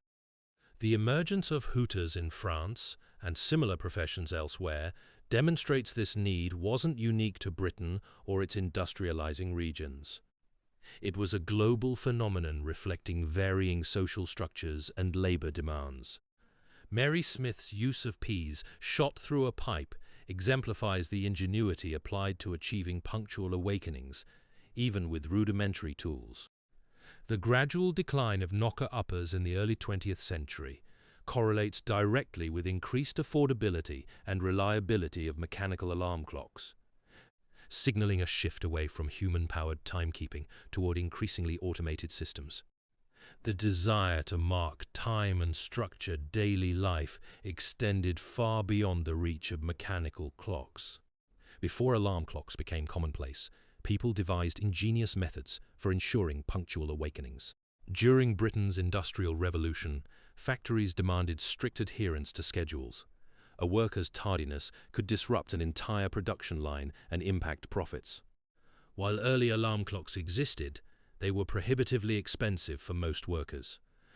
Factories initially attempted using whistles and bells, but these proved unreliable. This need spurred the emergence of a unique profession, knocker-uppers. These human alarm clocks would traverse streets and neighborhoods, knocking or tapping on windows, or even shooting peas at them to rouse their clients. They persisted until they received a response. The practice wasn't exclusive to Britain. Similar roles existed in other societies, particularly within Muslim communities during Ramadan, when early prayer times demanded precise awakenings. Knocker-uppers also served as de facto community watchmen, noting unusual occurrences during the night. In 1876, one such individual discovered a house fire and alerted the sleeping family, saving their lives. Another uncovered the body of Jack the Ripper's first victim in 1888. Occasionally, disputes arose when neighbors complained about unwanted awakenings, sometimes escalating into fights. Similar professions like hooters in Italy and réveilleurs in France, who used shrill whistles, also emerged. The disputes arising from unwanted awakenings occasionally found their way into local newspapers and court records, providing a glimpse into the social tensions generated by this unusual profession. Data notes that these accounts often reveal anxieties about noise pollution and personal space within rapidly growing urban environments.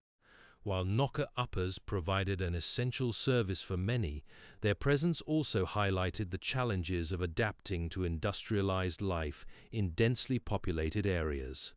The Italian hooters and French réveilleurs, with their shrill whistles, faced similar complaints. One 1863 Parisian ordinance attempted to regulate réveilleurs, limiting their activity to specific hours and locations due to noise concerns. These regulations were largely unsuccessful, however, demonstrating the difficulty of controlling a profession deeply embedded in local customs and needs. The emergence of these roles also underscores how communities sought solutions tailored to their unique circumstances, rather than relying on standardized approaches.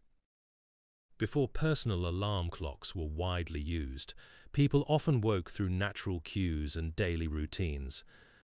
Daylight was a main signal. In many pre-industrial societies, daily life followed the rhythm of sunrise and sunset, which naturally shaped circadian rhythms. Animals also signaled the start of the day, the rooster crowing with the dawn being a common cue. Bells were another widespread signal for waking up, particularly in medieval and early modern Western and Central Europe. Church bells, rung by a bell ringer, helped organize daily life. Servants often used indoor bells to wake household masters and mistresses. Beyond these natural cues, people devised inventive methods of self-awakening. Candle clocks, with markings indicating the passage of time, were common in ancient China, sometimes designed so that a nail would fall into a metal tray every hour as the candle burned down. Incense was also used to mark time. Falling metal balls triggered an auditory signal. Water clocks, adapted by Plato in ancient Greece, utilized pressure to create a whistling sound. These early personalized alarms operated differently than modern devices, often involving flames or water to trigger signals. The first mechanical alarm clock was invented in 1787, but they became more commonplace later. The emergence of factories needing strict timekeeping during the Industrial Revolution led to new methods. An entire profession dedicated to awakening people sprouted up. Knocker-uppers, who would knock on windows or shoot peas at them until a response was received. Similar practices existed in other societies, such as Muslim communities during Ramadan. People's sleep cycles were often different. Some scholars question the evidence base for the pre-industrial biphasic sleep pattern. The noises of waking animals could be thought of as humans' first auditory alarm clocks. Bells also served to organize daily life and signal waking hours. Some houses had their own bells, used by servants to wake household members.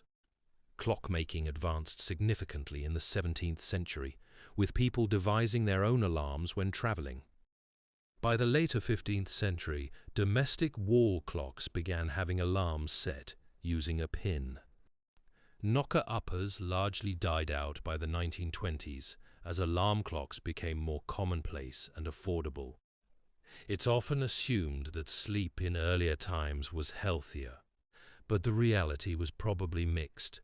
Factors like crowded homes or demanding work may have affected how people slept.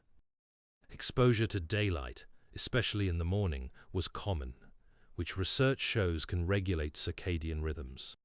Historically, keeping regular hours of sleeping and waking was viewed as crucial for health, a principle found in older medical literature.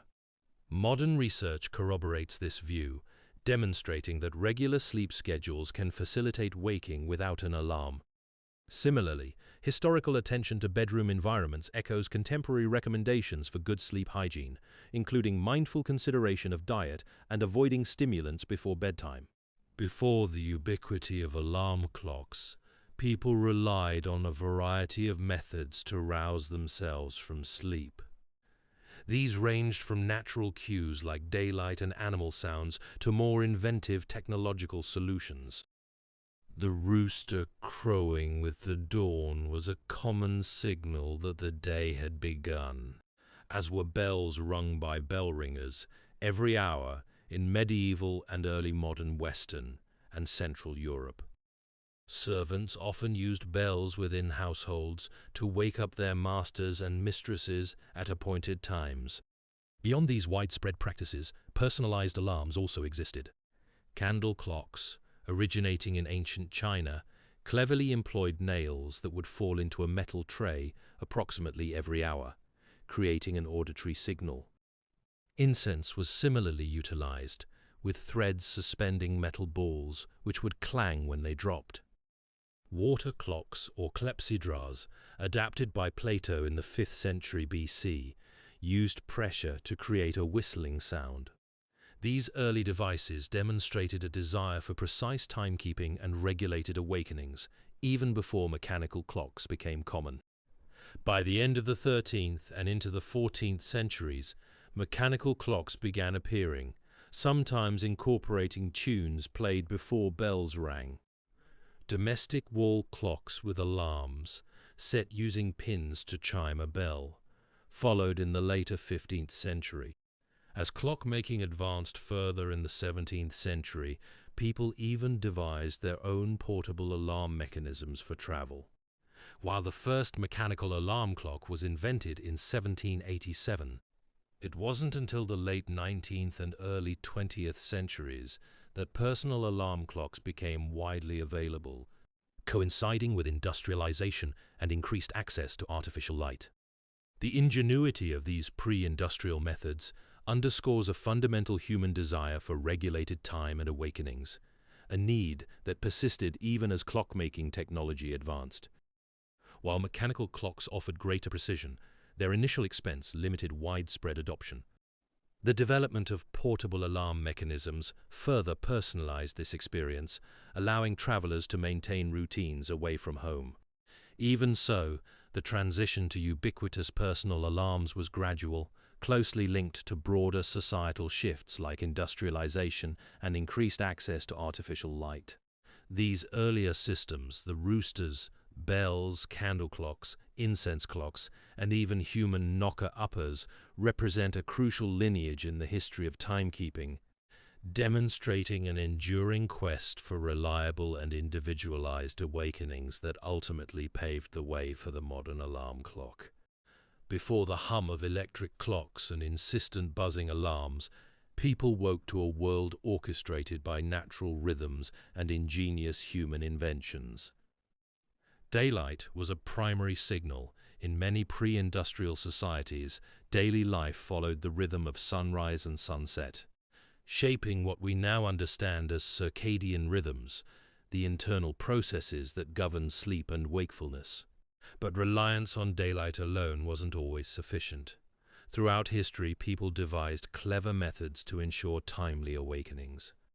Ancient China utilized candle clocks, meticulously marked candles that would release a needle into a metal tray approximately every hour, creating an auditory signal. Similarly, incense sticks were sometimes employed, falling onto trays like gongs as they burned down. Water clocks, known as clepsydras in ancient Greece, were adapted to create alarms. The flow of water would trigger a whistle-like sound. These personalized alarm systems grew increasingly elaborate for those higher in society. The practice wasn't limited to China or Greece. In medieval and early modern Europe, church bells rung hourly by bell ringers served as communal timekeepers, organizing daily life. Servants within households often used bells to awaken their masters and mistresses at designated hours. And across the globe, professions arose dedicated solely to rousing people from sleep, the knocker-uppers. These individuals would work their way down streets, knocking or tapping on windows, sometimes even shooting peas at them, until they received a response. Similar roles existed in other societies, such as hooters in Italy and reveleurs in France. The persistence of these practices highlights a broader cultural emphasis on regularity. Ancient medical literature consistently framed adherence to consistent sleep and wakefulness hours as vital for health maintenance. This perspective underscores that maintaining predictable routines was not merely a matter of convenience, but an active component of personal well-being. Historical records also reveal deliberate efforts to cultivate conducive bedroom environments, echoing contemporary recommendations emphasizing sleep hygiene. The careful consideration of factors such as diet and the avoidance of stimulants prior to bedtime demonstrates a long-standing awareness of their impact on sleep quality. The noises of waking animals could be thought of as humans' first auditory alarm clocks. Roosters crow according to their own circadian rhythm, not just in response to light. People's entire sleep cycles were often different at the time, with some scholars suggesting a pre-industrial biphasic sleep pattern. Still, There were lots of other reasons that people wanted to be up and about early: religious motivations, for example, as they sought to get to church or say their morning prayers. By the 1920s, the knocker-upper profession largely died out with the increased availability of affordable alarm clocks. However, some aspects of these earlier eras are worth considering today. Morning light is a strong signal for regulating circadian rhythms and supporting healthy sleep timing, while exposure to artificial light later in the evening can delay the body clock. Maintaining regular hours of sleeping and waking was also considered crucial for health, a principle reflected in older medical literature. These practices chime with modern research showing the risks of irregular sleep hours. Before personal alarm clocks were widely used, people devised inventive ways to wake up, from roosters and bells to more elaborate mechanisms. Among these was the candle clock, a clever device that emerged during Britain's Industrial Revolution as factories demanded strict timekeeping for their workers. Arriving even 5 minutes late could disrupt an entire assembly line and cost employers profit. While early alarm clocks existed, they were too expensive for most laborers, leading to the adoption of whistles and bells, which proved unreliable and ultimately a new profession: the knocker-upper. These individuals would work their way through streets and neighborhoods, knocking on windows or shooting peas at them until residents responded.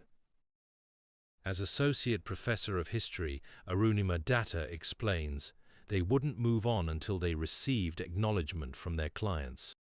Similar roles existed in other societies, particularly within Muslim communities during Ramadan, when early rising was essential for prayer and fasting. Candle clocks offered a more personalized solution, originating in ancient China. These devices featured markings along a candle's length. As the candle burned down, a nail would fall into a metal tray every hour, creating an auditory signal. This ingenuity allowed individuals to create their own alarms using readily available materials, a testament to resourcefulness and the desire for punctual awakenings. The candle clock's rise also highlights a broader trend: the increasing complexity of timekeeping devices and their accessibility across social strata. While elaborate water clocks and mechanical alarms remained luxuries for the wealthy, the ingenuity of the candle clock demonstrated how even basic materials could be manipulated to serve practical needs. However, as with any innovation, unforeseen consequences arose. Datta notes that newspaper accounts from the period reveal instances of disputes between neighbors due to the persistent sounds emanating from these homemade alarms, a testament to the challenges of implementing new technologies within densely populated communities. Moreover, the reliance on candles introduced a fire risk, a constant concern in homes lit primarily by open flames. The very resourcefulness that made candle clocks appealing also presented potential dangers, underscoring the delicate balance between progress and peril inherent in technological advancement. The persistence of these auditory alarms, however, also generated social friction and safety concerns that extended beyond mere neighborly disputes. Datta's research indicates that local ordinances were occasionally enacted to regulate the hours during which candle clocks could be operated, reflecting a community effort to balance individual convenience with collective peace. Furthermore, the inherent fire hazard associated with widespread candle use prompted recurring warnings in public health notices, a constant reminder of the risks interwoven with this seemingly benign innovation. The persistence of candle clocks and human knocker-uppers highlights a crucial need that arose during Britain's Industrial Revolution: reliable, personal timekeeping. Factories demanded strict start times for workers. Even a 5-minute delay could disrupt production lines and diminish profits. While alarm clocks existed at the time, they were prohibitively expensive for most laborers. Factory owners experimented with whistles and bells to summon workers, but these proved unreliable. A new profession emerged, the knocker-upper. These individuals traversed streets and neighborhoods, knocking on windows or shooting peas at them until residents acknowledged their presence. This practice wasn't unique to Britain. Similar roles existed in Muslim communities during Ramadan, where early morning awakenings were essential for prayer and fasting. However, another solution was quietly developing the personalized clock. Throughout history, people devised inventive methods of waking up, including roosters and clever candle clocks that would trigger an audible signal. These weren't simply about convenience. Religious motivations often played a role, with individuals striving to be among the first at church or morning prayers. The 18th century witnessed advancements in clockmaking, leading some to create portable alarms for travel. One notable innovation was Levi Hutchins' creation, which utilized a spring-driven mechanism to trigger an audible alarm. This marked a significant step toward accessible and reliable personal timekeeping, moving beyond the reliance on external cues or human intervention. Hutchins' clock represented more than just a personal convenience. It signaled a shift away from reliance on external or human cues for waking. While earlier alarms existed, their complexity and cost limited accessibility. Hutchins' design, utilizing readily available components, offered a pathway to broader adoption. Newspaper accounts of the time suggest that other inventors began experimenting with similar mechanisms following news of Hutchins's success. The precise details of how his invention spread are not fully documented. However, its existence spurred further innovation in portable and affordable alarm clocks. By the late 1800s, as manufacturing processes improved and components became cheaper, spring-driven alarms gradually entered wider circulation, diminishing the need for knocker-uppers and other human wake-up services. Hutchins' clock's impact extended beyond mere imitation. It spurred a wave of innovation focused on accessibility and affordability. While detailed records of his manufacturing process remain scarce, newspaper accounts suggest that other inventors sought to replicate its functionality using readily available components. The subsequent proliferation of spring-driven alarm mechanisms gradually diminished the reliance on knocker-uppers and similar human wake-up services, marking a significant shift in daily routines across various social strata.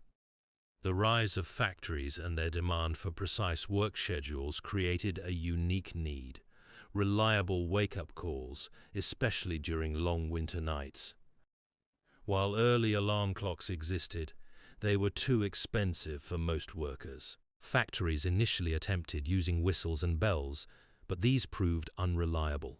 This gap in timekeeping led to the emergence of an unusual profession: knocker-uppers. These individuals would traverse streets and neighborhoods, knocking or tapping on windows, sometimes even shooting peas at them until a resident responded. Associate Professor of History Arunima Datta notes that they wouldn't move on until acknowledged by their clients. This practice wasn't unique to Britain. Similar roles existed in other societies, particularly within Muslim communities during Ramadan for early morning prayers. The knocker-upper profession flourished alongside the Industrial Revolution, prevalent across cities like Leeds, Manchester, and Sheffield. They often began their rounds as early as 3 a.m., serving not only as human alarm clocks, but also acting as informal observers of community well-being, noticing anything amiss in the pre-dawn hours. One such individual even discovered a house fire at 2 a.m., alerting the sleeping family and saving their lives. Though sometimes provoking neighborly disputes over unwanted awakenings, knocker-uppers were an integral part of daily life.